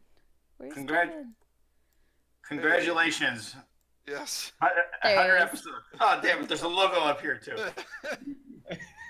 Oh man, now everybody. knows 100 that episodes. he's Who drinking could a ever believe Stewart's it? root beer. Yeah, root beer. Yeah, Coors root Yeah. beer. Yeah, Coors root beer. I'm a beta tester. I'm a beta tester. The taste of the Rockies root beer. There we go. Oh man. So yeah, there you go. On episode 100 here, we got lots of special guests. Of course, the man that runs the entire Moss. Thank you for joining us tonight. I wasn't listening, but I heard that you had some really nice things to say on commentary before we got going here on the pre-show. How are you doing tonight? I'm doing great, and yeah, I had 100% positive comments explaining how well of a job you've been doing hosting. I don't think I said anything negative at all. I couldn't hear your words of love, but that's what I. So I That's went great. back and looked. I want to ask you, Andy, how many episodes of the podcast do you think I actually was on? One with I'm me. gonna You're say- on that adventure of Link one. I'm gonna say a hot 5. Wow. There was Legend of Zelda NES, and I think that was your debut. Yes, correct. There was Adventure of Link, which Yes. the three of us did. You guessed it on the week after that, because I know that we had you 2 weeks in a row, Week before that, yes. or the week before that, yeah. One with me. Maybe that's it. Maybe it's a hot 3. Oh, The Daily Debate one. right. Maybe it's a hot 4. It was 5. The Was fifth it- one's was it 5? the fifth one's a tricky one, and I don't know Is if this it's. a marathon promo one? It was the three of it was Andy, Kevin, Gooey, and myself, I believe. We did the definitive ranking of Link's Awakening dungeons. Oh, you're right. Oh, we did that doesn't at the count. That doesn't marathon, count. right? Yeah, that well- doesn't count. Yes, Uh, we did I- do that. Yes, that was a quality time. There is usually a week recovery time from marathon to regular Champions Cast episodes coming out. That particular episode was actually recorded at probably about 3 or 4 in the morning, which we refer This to sounds in about Zelda right. This Dungeon is as dumb o'clock. Dumb o'clock. Yes. So yeah, we were kind of killing. We were thinking like, God, we gotta fill 30 minutes here until Triforce Heroes goes up. So what do we do? So there it was. There we had it. Yeah, the hot 5 episodes though, Moss, and I guess this makes number 6. Yeah, There so you go. there's never been more than 30 episodes in a row without me there. I was on 28, 43, 68, 89, 90, and now 100. Wow. All right. Well, I- in another 30 episodes, we'll give you a call. I did my homework before this episode. That's very nice. I come bearing Oh, stats. God. That's better than me. I don't even know when I started on this. Does he remember his I know, first I was on episode? Episode 1. All right, for anybody listening or watching, if you've got questions for Mossies, ask him now, and I'll ask him towards the end of our chat with him. This is the guy that you want to ask questions to because he's really the godfather behind the whole thing. So if you've got questions, make sure that you ask him. Moss, I wanted to go back to the very beginning. What are your memories of us relaunching the podcast? Okay, so it's worth noting that this is kind of the third, or in a way, fourth iteration of the Zelda Dungeon podcast at this point, because I don't know, back in 2011 and 12, I think it was, or 13. There was the Z Talk, the Zelda Dungeon podcast. That's like ancient history at this point. But then there was the Zelda Informer podcast years ago, and I remember this was before I was involved, and I was like, I remember like wondering because it started Zelda-ish, but then it kind of swayed away from Zelda a little bit, and I wasn't actually a regular viewer. And then it was the previous rendition of the podcast when I believe Nate was hosting it initially, and then you sort of talked about the history when Alfred started taking over, and I'll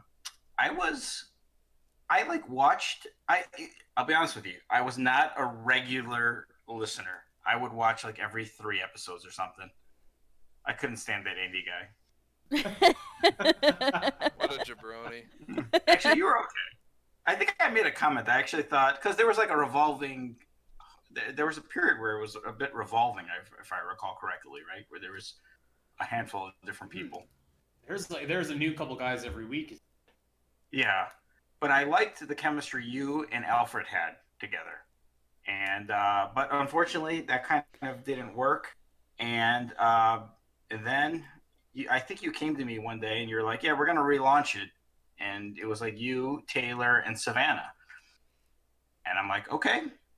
I think I just said, "Yeah, go ahead." I don't think I really gave it much thought. I don't think we talked about it much initially. And then the first few episodes happened. And I look back at this, I kind of regret it a little bit, but like I think I was a little too harsh on you. You had some like Savannah's audio. I remember there was like the audio like levels were all over the place. Like Taylor was loud, Savannah you couldn't hear, and you were right in the middle. That sounds like us now. Andy, you're the gold No. box of the Champions Cast, Andy. That's for sure. You're just right. No, he wasn't just right. If I recall, it was like you were like recording the podcast. It's like underneath a waterfall. Like Oh, Andy was in deep training with his cat. The first couple episodes, so like I mentioned earlier, I was just like, welcome to the Champions Cast here on Zelda Dungeon Dump. And after that, I was like, oh boy, Moss is going to pull the plug. And so he definitely messaged me and was like, do you know what site you work at? That's so great.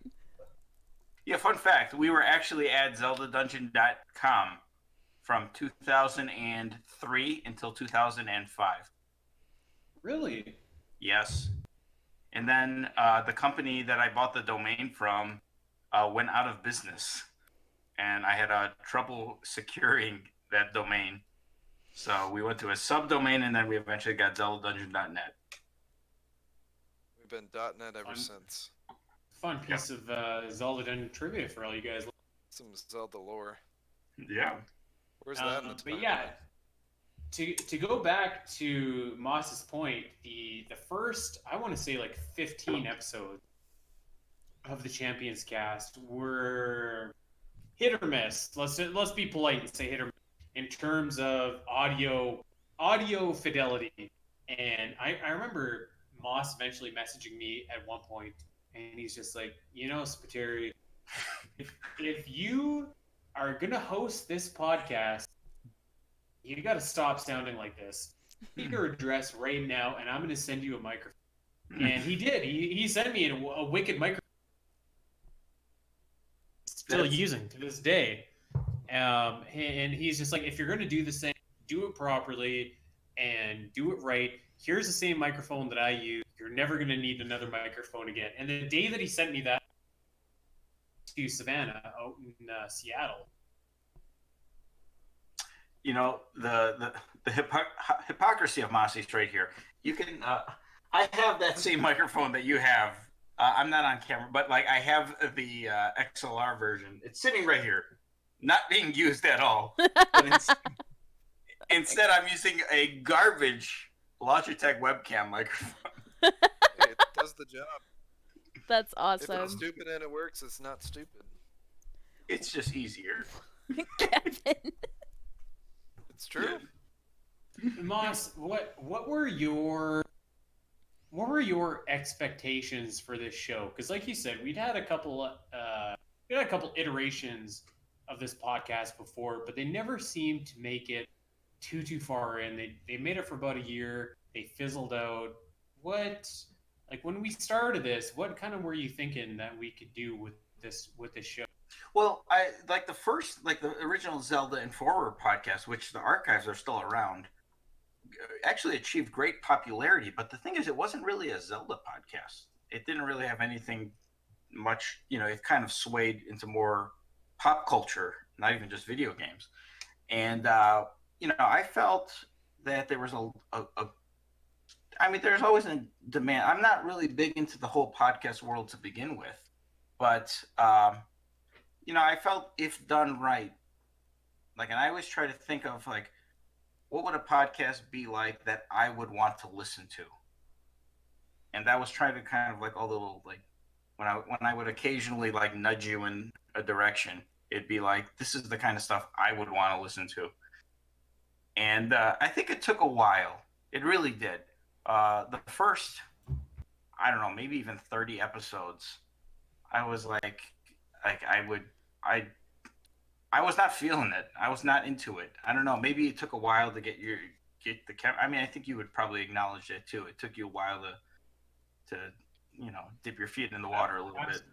Absolutely, yeah.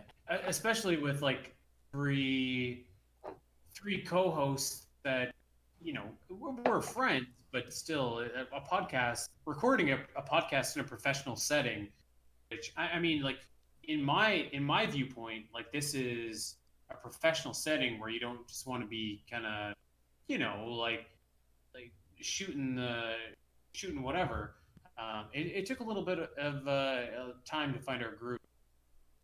Yeah, and I felt at times there was wrong information always being spread on this podcast. I'm all right, if you're running a Zelda podcast, maybe you should know basic ideas what characters are in which games, who are the main characters in Phantom Hourglass, for example. Oh, you know what? I'm glad you brought that up. I was going to save this ahead. Final boss of Phantom Hourglass and how you. This is probably the most you've ever ripped me for anything on Zelda Dungeon ever. Yep. Andy? Do you know right now who the final boss is in Phantom Hourglass? Bellum. Yes, Bellum. It Good is Bellum. job. Okay, you've learned something over 100 episodes. Congratulations. But, but yeah, it was like Spirit Tracks. yeah. So it was, and you were with at the time like Taylor. I didn't really know Taylor very well when you guys first started the podcast. He was on the team, and I had talked to him a few times. And like the only thing I thought of Taylor for a little while was like all he will ever do is just trash talk the Wind Waker. And like I'm like he went overboard a little bit. And I remember there was the episode. I think I had a talk with you afterwards. It was the one like, didn't you have a topic about what would you do to fix the Wind Waker? Something like that. You know what? It was our episode about we had been teasing it for a long time, and so finally we did an episode about like, okay, Taylor, explain to everybody why you think the Wind Waker is the worst Zelda game. And so we got on the topic of it didn't have any memorable characters or anything like that, and so I challenged with like, okay, you're going to tell me that the characters from the Phantom Hourglass are more memorable than the characters from the Wind Waker. And Taylor said, yes. And so I think I responded back with like, okay, so the final boss of Phantom Hourglass is more memorable than the final boss of Wind Waker. And he threw out the boss's name. And unfortunately, I missed my silver bullet. Because he said, didn't he say Malladus? He did. Well, that's some Spirit Tracks there. Yeah. Oh my God! Like it's like The math checks out. when one person Yeah, is man. when one person is making a really bad argument and then gives false information, and the other person doesn't know that, it's like, like I was pulling my hair out listening to that damn episode. Like, oh my God, the amount, and like that was probably the one moment in 100 episodes where I was embarrassed that this had the name Zelda Dungeon written on it. Mossy's messaged me, and he was not happy at all, and I could tell that he wasn't happy. And he's just like, "Do you know who the final boss of Spirit Tracks even is?" And I was like, "Yeah, it's Bellum." And he's like, "Well, why didn't you say it on the air?" Something like that. He was mad because I got the two mixed. He's like, "You would have had a silver bullet. Instead, you shot a blank." Wow. Did I actually say Never played a Zelda game before. Wow. Apparently, I'm Vince He McMahon. was not very happy. Fired. Yeah. Oh my gosh. Mossy says Well- a lot of great stuff. Well, it didn't help that, like, I think you had asked Taylor it might have been the same episode of what would you do to fix the Wind Waker? And his reply was the most idiotic thing I ever heard in my life. Was like, I would go back in time and prevent it from ever happening or Oh something. my or like, god. like it shouldn't exist. I'm like, what kind of Zelda podcast are we running here? Like, all right, cut, get it out. What? Wow. Somehow, we have been renewed for another 50 episodes. I don't know how either. Well, Somehow you know, we have. when you start from rock bottom like that, there's only one direction to go. And things have gotten better. Oh, man. Moss, just because this is actually one of my favorite gimmicks, or my favorite kind of things that we've done on the podcast throughout our 100 episodes of existence. One of my absolute favorite things, which I guess it isn't a podcast topic so much as it's just like a kind of running gag that I've picked up from hanging around you. And I bring this up because we're about to cover in depth Triforce Heroes. But one of the things that I always think of is your analogy of Zelda's Adventure to the other CDI Zelda games. And I don't know why, but I think that it's so funny. So I want you to give it to the everybody listening on Podbean, everybody listening on Twitch one more time. I want you to just give that analogy one more time.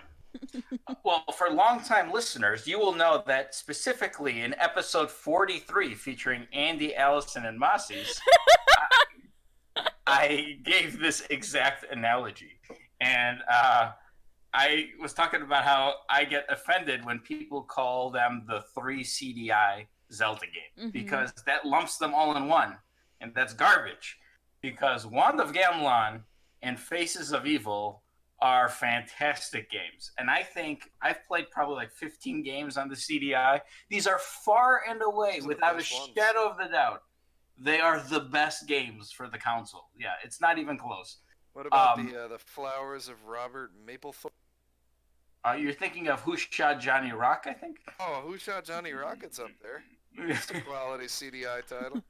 But, so those two games are good. Zelda's Adventure, on the other hand, is an absolute turd. That thing is like Oh, that's. I mean, hot garbage would be a compliment. That's like, I don't know, hot. Like frozen garbage. Would that be better than hot garbage? Sure. That thing is awful, and I always make the comparison that Ocarina of Time to Wand of Gamelon is a pretty noticeable gap in terms of quality of video game. I think that quality difference is the equal amount of difference between Wand of Gamelon and Zelda's Adventure. God. It still blows me away every time I hear you say that. Yes. I feel like it's something you can't tell until you actually pick those games up. That's true. Which are kind of hard to do. Right. You know, it's. I firmly believe, though. I firmly believe that the average Zelda fan would have an enjoyable experience playing Wand of Gamelon. I really do. Gamelon's great. It's yeah. Got a killer soundtrack. It's frustrating.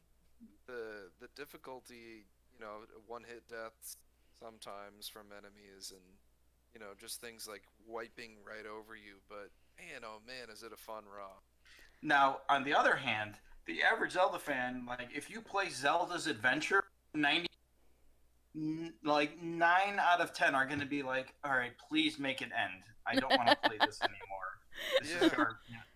I keep dying and have to wait not like 8 seconds between going from screen to screen. It's a yes.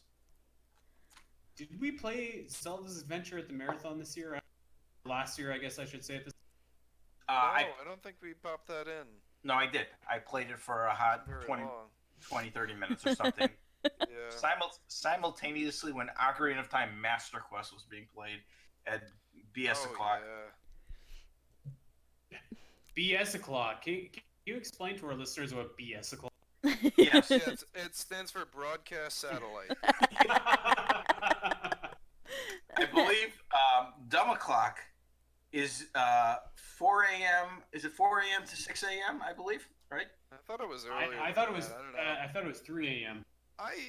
The 3 weird a.m. thing is that I invented Dumb O'Clock, and Mossie's defined it. So Yes. whatever he says is fine. So Dumb O'Clock. Nobody wants to be awake at 5:30 or 6 o'clock, 4 o'clock. These are the worst times of days to be playing. You know, midnight, 1 a.m., 2 a.m., that's still okay. Nobody wants to be awake 4 to 6 a.m. So that's Dumb O'Clock. So a lot of games would be played like they start at midnight and they end at 5 a.m. Like they go all the way to Dumb O'Clock.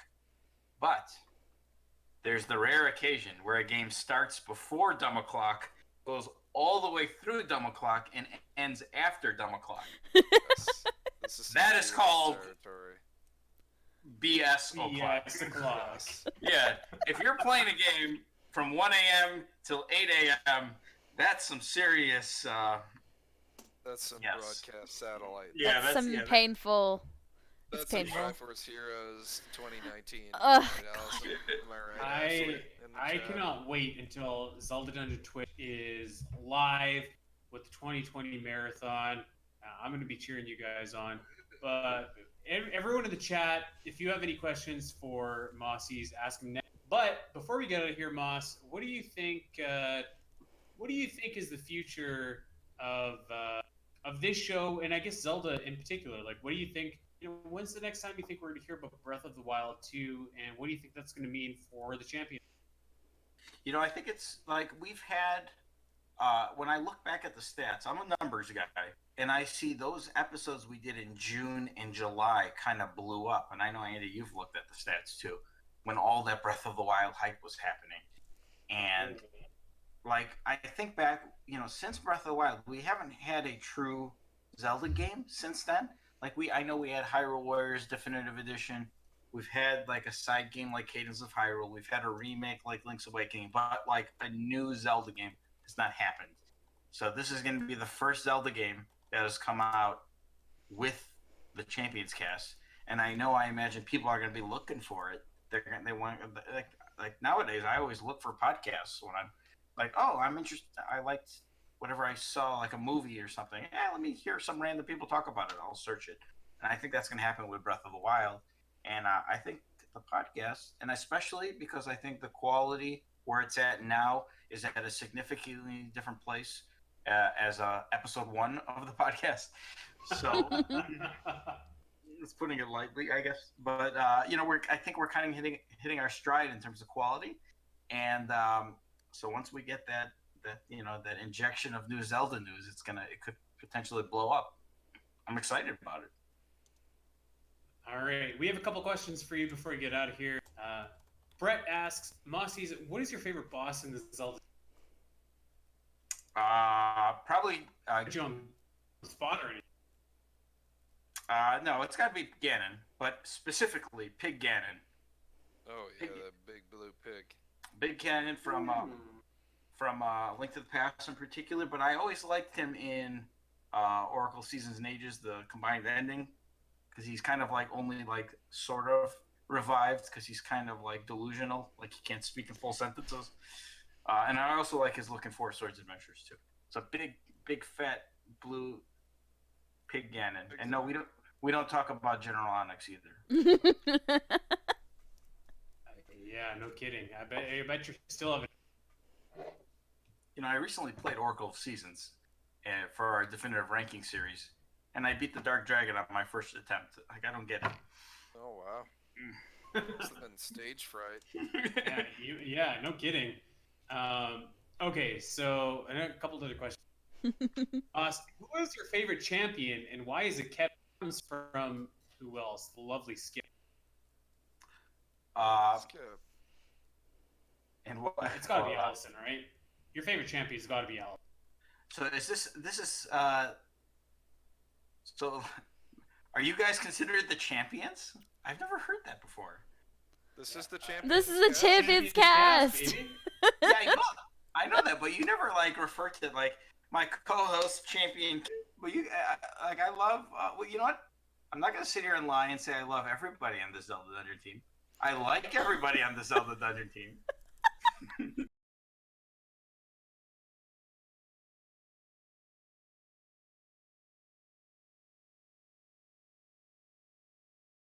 Woo! Yeah. I'll transfer you that money later, boss. Don't worry. Well, you know, He is banned. from Where the Champions is cast Josh? for that. Why isn't Josh here? He's in the silent Okay. realm. Two more questions, and then we'll get out. Mossies, which was a more painful experience for the marathon? You versus General Onyx? failure is one of the greatest experiences people can have on Earth here. So, yeah, I don't know. That's really hard to choose, but you know, I took a while to. That's all. It was what it needed to be, and I enjoyed every minute of it. It was a matter last of question. you dying, I think, killing a few people playing that game. Elias Thompson asks, what is your favorite non-Zelda game? last week. And I think you guys got some good chemistry. So go ahead and check out the Omega Prime podcast at help me out here, Andy. Oh God, Omega Metroid Pod pod iTunes. That's gonna do it For about a year. I played some of original Metroid on the NES. I want to play Metroid. I want to play Metroid 2 on the Game Boy. I want to play Super Metroid.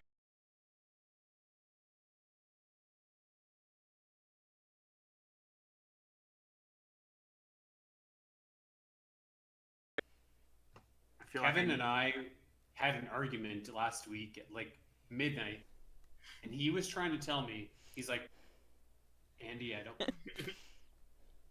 My God. All right, Moss, thank you for joining us. Thank you for all the Campus Cast, and thank you for all the Zelda Dungeon. It's truly a pleasure of mine. I know that I sound like I'm sucking up, but really I'm not. It's for someone that runs the site, you 100 episodes. Oh God. All right, so we are almost done. We're almost 2 hours live. That was there with me from the very beginning up until almost the time that you're listening right now. You know, it was a struggle to get to where we wanted to be, but eventually we got there. I think we've got him right now. Taylor Wells is here. If you have any questions for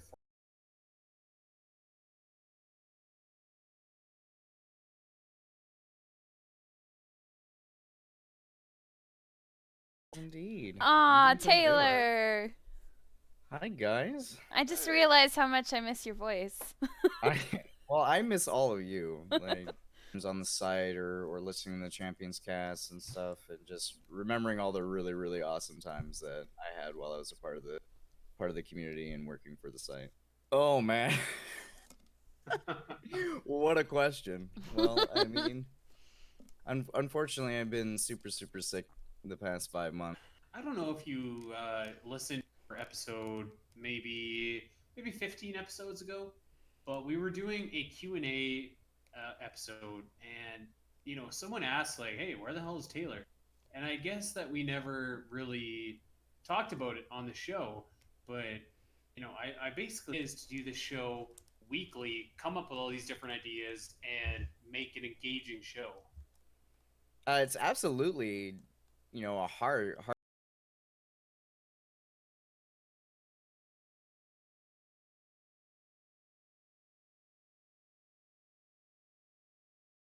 you know, Zelda news doesn't exactly come on, you know, a rapid fire basis. So, you know, a lot of the times, you know, it had its hype before it had come out, and then the post kind of the post Breath of the Wild era was the Zelda Informer podcast. So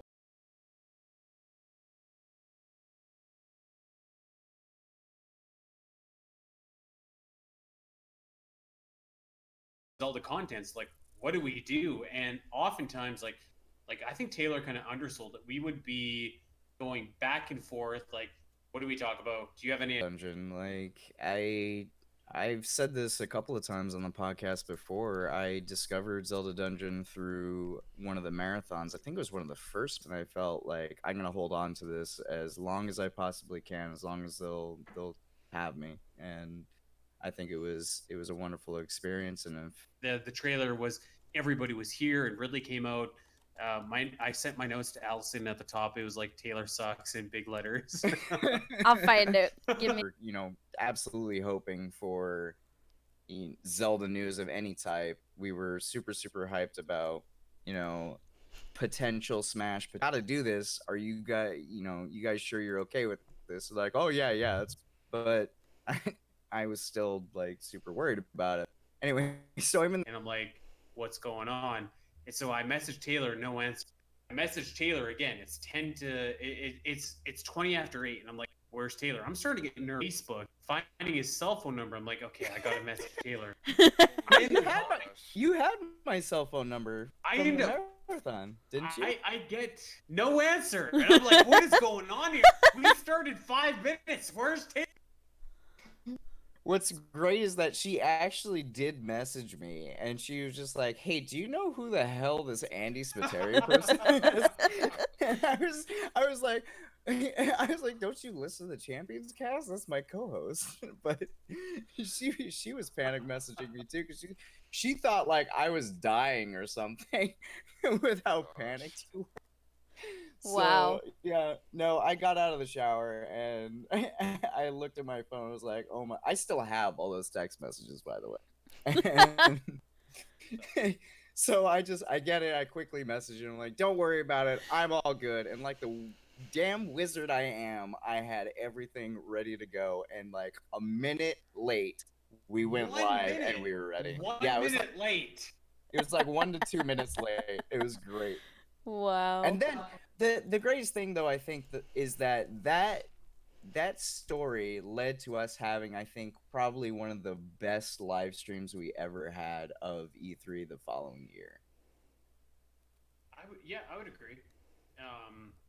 I thought that both of our E3 live streams were really great. The Super Smash Bros. One was fantastic, with Ridley coming out at the end. I remember jazzed for that. Hollow Knight was there that year, but I mean, like nothing compared to last year when we had Banjo-Kazooie, we had a whole plethora of Nintendo stuff, but of course Breath of the Wild 2. That was the absolute ultimate thing that we could possibly end E3 on, and I remember being very proud of the work.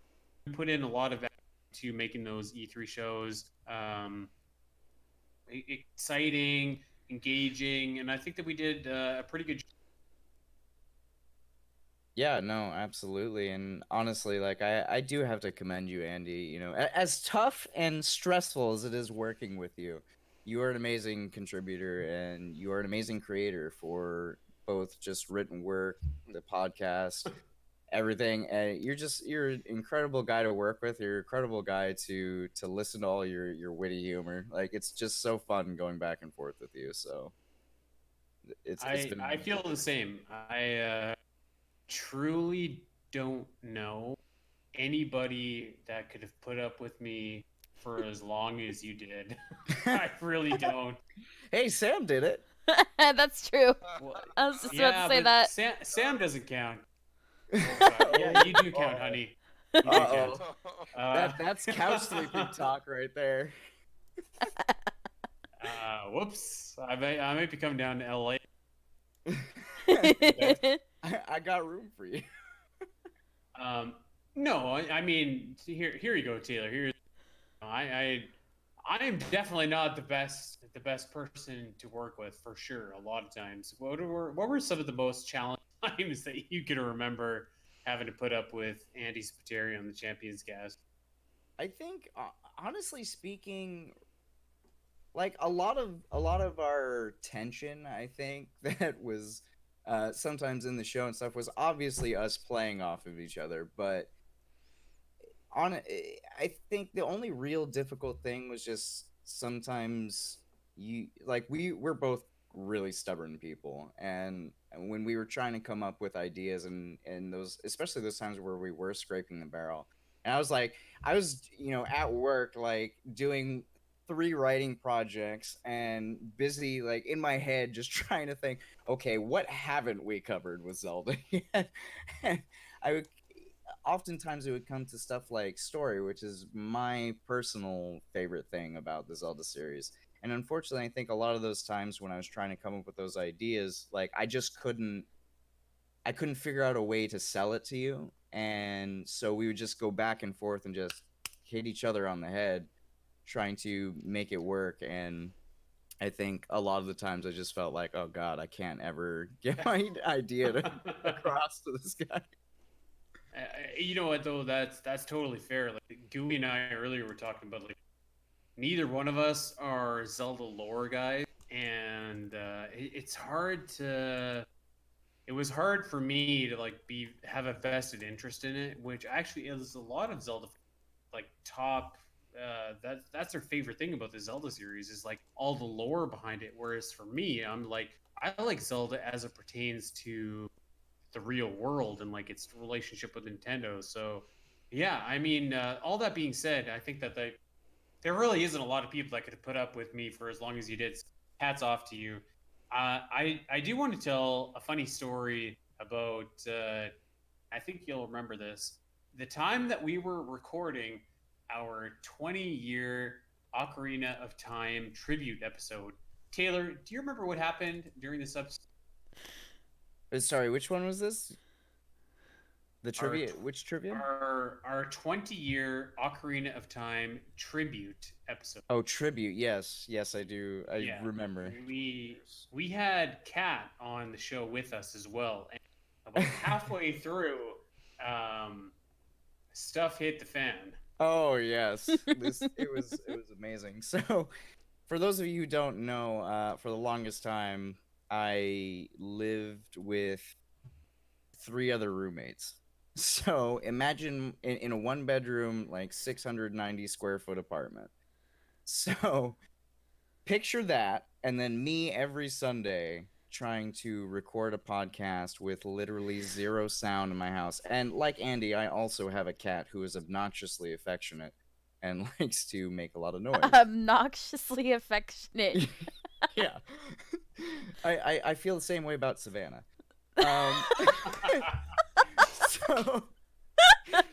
So picture that, and like every week I'm just telling them, like, look, I'm super quiet for you guys when you do your streams and things like that. All I'm asking is that you, like, you know, every Sunday for this hour, you guys kind of let me be in peace and record this thing, and we'll be all good, right? So, middle of one of our best episodes ever, in my opinion, or at least one of the funnest to record. I agree. My roommate just is all like, F it. Decides to activate their loudest blender on the face of the planet. Yes. Mid-episode. Yes. Just making a smoothie. And if we ever were doing the YouTube show and we had our faces visible during the episode, you would just see me just face palming for like all of the 3 minutes they decided to do it. And you wouldn't believe the tirade I went on this individual after the episode. It's like, really? You know, I have a sign that says recording in progress. What the heck? Wow. I'm gonna undersell this here, but I was really mad. You were. Oh my god. That's his undersell. I heard the story from Andy way before I even showed the show. We were recording a great episode. It was 20 years of Ocarina of Time. We were going through all of our memories, all of our cherished memories of Ocarina of Time, what it meant to us as people. And this guy in Taylor's apartment in LA, he makes a smoothie. I was so mad. I was like, Taylor, put me on the line with this guy right now. And Taylor wouldn't do it, but I was like, I was ready to go. I was so upset that he had ruined our Ocarina of Time episode. And the worst part about this was that Taylor, in a panic, had stopped recording on his and so usually what we do, if there's instances where Sam either burns my hand or Zora the cat jumps on the table and starts meowing, is we keep recording and we cut it out. We take it out later. I kind of timestamp it. I'm okay, 29, I sneezed or whatever. I'll cut that out. Sneeze. But so this time Taylor stopped recording, so we had to like rejig the whole episode to get that in there. And I was like, give me your roommate right now. Right now. We went back in and we timestamped like 6 separate things to try and figure out how we were gonna match up all the audios, and it was a nightmare. But oh my god, does it make for a fantastic memory? I mean, yeah, it does. That actually was one of our best episodes ever when we did the Ocarina of Time retrospect. Taylor, I did want to talk about a few other things that I thought were especially memorable along our run. because we had a lot of memorable moments. I want to say it was episode 13 or 15 or something like that. We actually got a chance to interview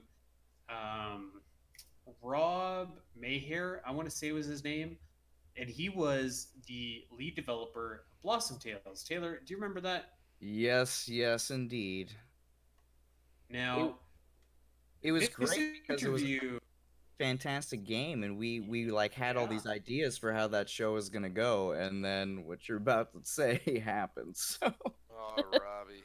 So this interview is actually great, and I love Blossom Tales. Great guy, but if you've ever been on a podcast before, the four of us right now are all wearing headphones. Rob was not. He was just he was recording, and his audio was coming out of his speakers, and so every time that Taylor and I said something, we would hear it on his end, and so splicing that episode together was an absolute. I can't even think of the right word for it, but it was not easy. it And was that definitely the darkest timeline. to this day, that remains the least downloaded episode of Champions. Wow. It might have been also at that point where Mossie's was really considering canceling the show. Right. I'm sure that there's been Mossy's like how often he messaged me being like, "What the hell are you guys doing on the Champions League? What the hell are you doing here? Man? Come on." So yeah, there was that story. Taylor, I feel like we did a lot of good things for. We had a lot of running gags, but I feel like we did a really good thing for the Minish Cap in particular. Oh yeah. I feel like you and I brought the Minish Cap, at least as it pertains to Zelda Dungeon, to the forefront because you and I are both big fans of the Minish Cap. I think that we made it an exciting game to play at the Zelda Dungeon Marathon. You know, we talked it up how you and I were going to have a race. We did a lot of Minish Cap stuff. I'm especially proud of how we kind of elevated the Minish Cap up to its not even that it's a beloved game right now on Zelda Dungeon, but I feel like we at least we leveled it up a little.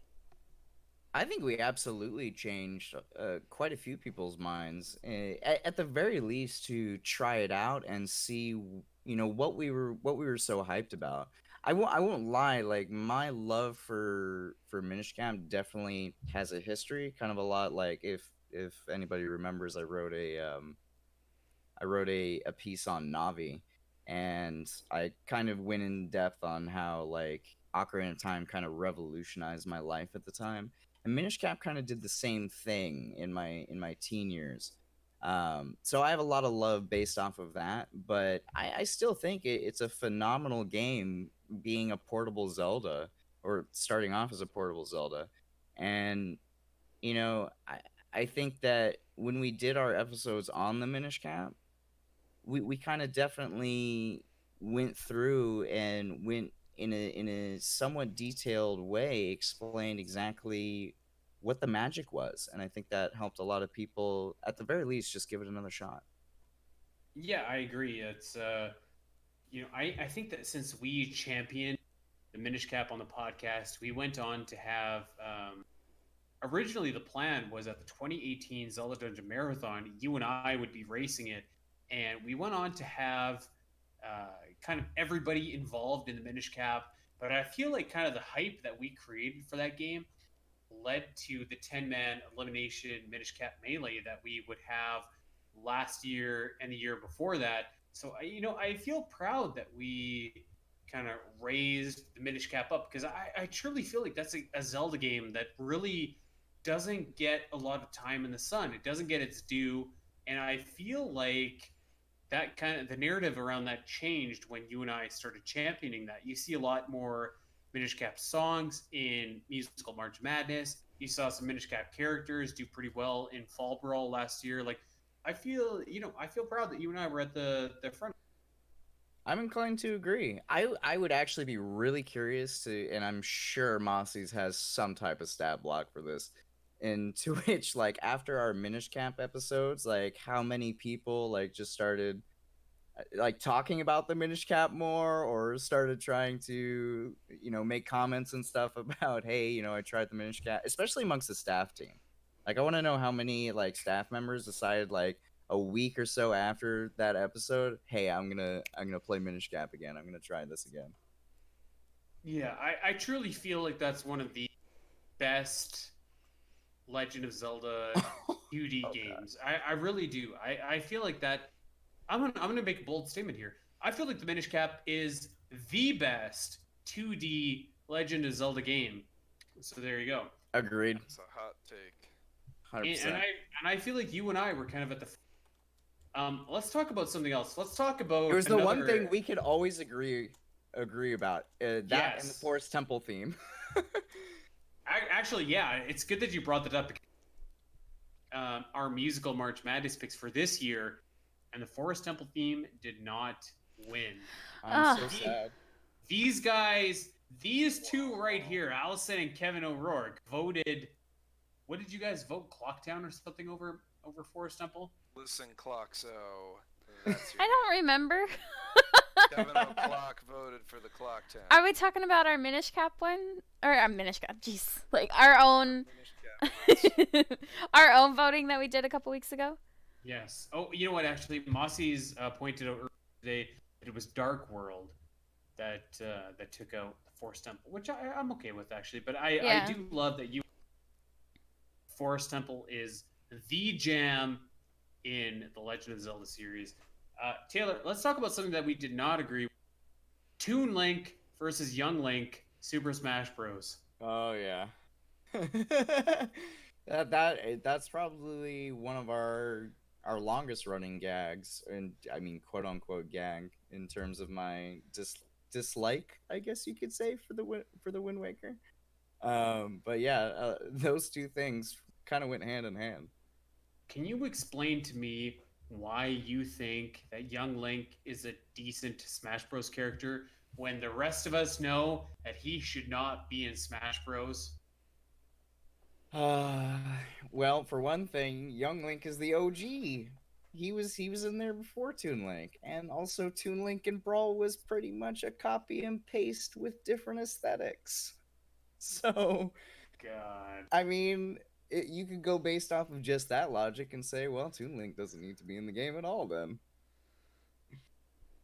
And also, Young Link is actually one of the best characters in Ultimate, according to pros. That could be debated. Our win-loss record, Taylor.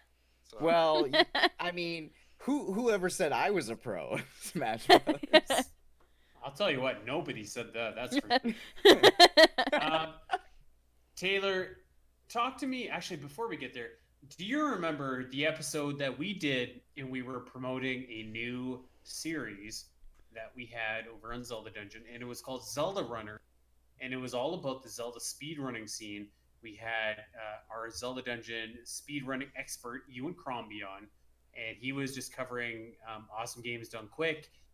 Do you remember trying to fumble our way through that episode when his UK Wi-Fi let us hear literally nothing that he said? Yes, our Scottish Speedmaster was really, really knowledgeable and very informative about the subject he was talking about. Only issue was that we couldn't figure it out half the time because we got was like maybe so three bad. words. It was like 3 words every sentence we could Oh hear. no. It was really, really bad. It was kind of like, what would you rather have? A guest that wasn't wearing headphones, or a guest that you couldn't hear anything that he was saying? And to make it worse, neither Taylor or I was very knowledgeable in the way of like speed running either. Yep. 100%. I will say though, like that episode probably taught me the most I've ever learned about making reads in a fighting game, because we were busy trying to figure out where he was going, what he was saying with 3 words apiece. We had no other information, and we somehow made it kind of work. So kind of, I think that's the operative. I mean, what can you do when you have what you had? I mean, I really love the guy, but man, that was probably our toughest episode, I think, to do and record. All right. So before we get out of here, Taylor, I have a couple follow-up questions for you. Do you still think that The Wind Waker is the absolute worst Zelda game? And do you want to comment any further on that? I will preface this by saying that I like Mossies and like Goo, and most everybody at Zelda Dungeon think that every Zelda game that has ever been released has been a fantastic game in terms of design, development, gameplay, fun factor, all that stuff. But when ranking my favorite Zelda games, yes, Wind Waker is still at the bottom, but that's probably also because I still have yet to play Wind Waker HD, and I know that changed a lot of minds when that game came out. So I will do that. Got a chance. Taylor. Triforce Heroes is one of my top games. Leave me alone. Oh. Yes. Yeah, maybe this is spoilers for an episode coming in weeks. But I was playing Triforce Heroes and I hate it. I hate it. I just don't understand. I don't even think the Zelda game that I think is the worst is at the bottom of my list. Like, how do you... Wind Waker below so many other Zelda games that probably belong on the bottom. I just don't get it, Taylor. I'll 100% admit, like, a lot of things, I think, with Zelda and Zelda fans, like, there's quite a bit of... Nostalgia is not quite the word, but bias in terms of, like, when you played it, you know, what your opinions were at the first time, or like, you know, when you saw the demonstrations and things like that. And like, honestly speaking, at the time that I played Wind Waker, I probably was just not in a place to appreciate the quality of the game. And you know, I've always been of the opinion, like, yeah, this is my opinion, and yeah, I know 90% of people think it sucks, but you know, I could admit that, you know, it's how I feel about the game. Let's bump that up to 95. You know what, Taylor? I was watching Allison stream Wind Waker together, and she was on her boat, and it was all of a sudden like she was riding the King of Red Lions, and it was like pew pew pew pew pew, and she was propelling forward, and I was like, what's going on? Is that Swift Sail? Because I never played HD. I was like, this is unbelievable. This is a game changer. So I do think that actually Twilight Princess HD does flip some things around on its head. But yeah, that's neither here nor there. Twilight Princess HD, Andy, or Wind Waker HD? Oh God, did I say Twilight Princess? You did. What site do you work for? Oh my gosh. Do you I think know? I think Andy's gonna be really disappointed when he finally does play Wind Waker HD. Ugly. And he Ugly. Andy's gonna be UGLY. he's gonna go to use the Swift Sail and realize that it doesn't do that by itself. The wolf is running at pace. Taylor, before we get out of here, what are your favorite memories of our first like 80 episodes or so on the Champions Guide? That's a great That's the question. loaded question. Oh, that is episode a with loaded me. question. The one episode with me. We did more than one episode, Kevin. Did we? Yeah. Oh, we only man. did one Well, solo, but I would definitely say Yeah, that was a lot of fun because it was my first time actually like hosting the Champions Cast myself. Being away from me. Yeah. my sweet dear father Andy. Oh my He God. led me so far, and I was so scared to take the reins. Then finally I did it, and Mossies just came in my DMs and was like, "This sucks." He did not actually DM me, by the way. That was just a joke. He DM'd Andy instead. I was gonna say he probably DM'd me. What the hell is this? I like that Mossy's in your voice is a mix between and like Fred Flintstone. God God damn it, pal! You can't ever miss another episode again. It's like, God damn it, Bonnie, where are my pebbles? Wow.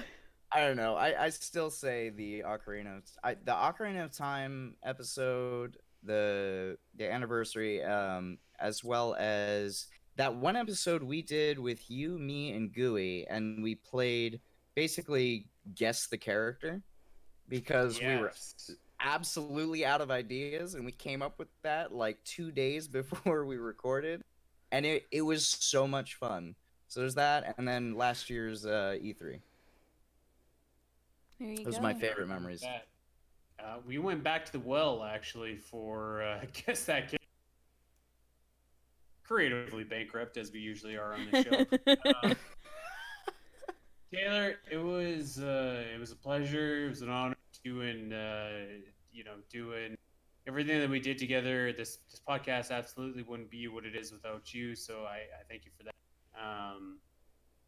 And yeah, thank you for coming on and celebrating episode 100 tonight.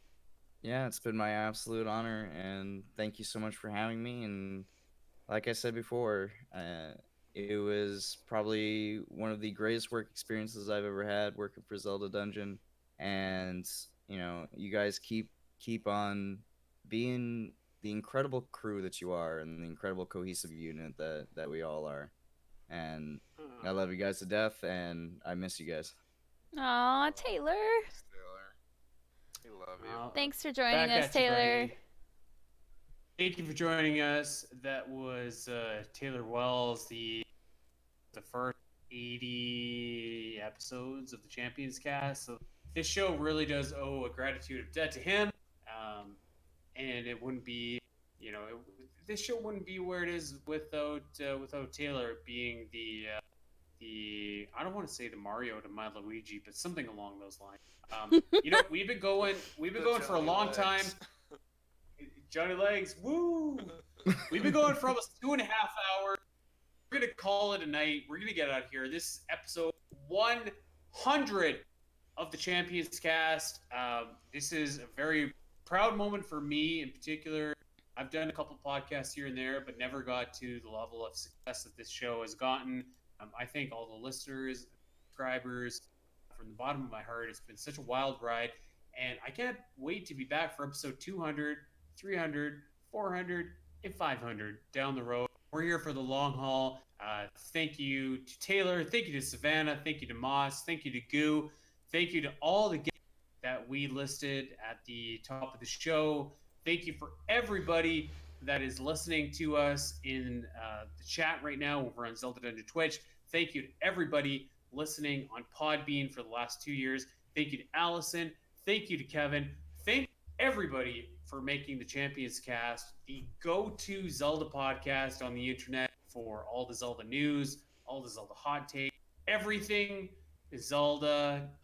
Thank you for everybody telling us congratulations. It really means a lot. A lot of work goes into that, so I'm proud and happy that tonight we got to celebrate the success that we've had with this show. And I can't wait to keep doing this. This has been a hell of a ride, and it's just gearing up because we've got Breath of the Wild 2 coming. We've got potentially Skyward Sword HD coming.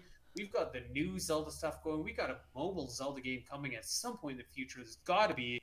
We're gonna be here to cover everything, and I can't wait. So thank you again to everybody that's listening. Thank you to everybody that subscribed, recommended, told a friend, left us a review. Everything. Thank you, and see you. We're gonna see you guys for the long haul, and I can't wait until we break Breath of the Wild 2 and get that really rocking and rolling. That's gonna do it for us. You can check us out on Twitter. I am at Spiteri316. She is at Allison Aletha. Kevin is at Shabazzle. If you got a Zelda fan in your life and they are not listening to the Champions Cast, them up. Tell them about the Champions Cast and all the great work that everyone in this show has done. You can find us on Podbean, on iTunes. Make sure that you like, subscribe, leave us a 5-star review. If you think that we've earned it, that's going to do it for us. Episode 100 in the bag. Thank you, everybody. we'll be back next week. See you then. Good night, guys. Night.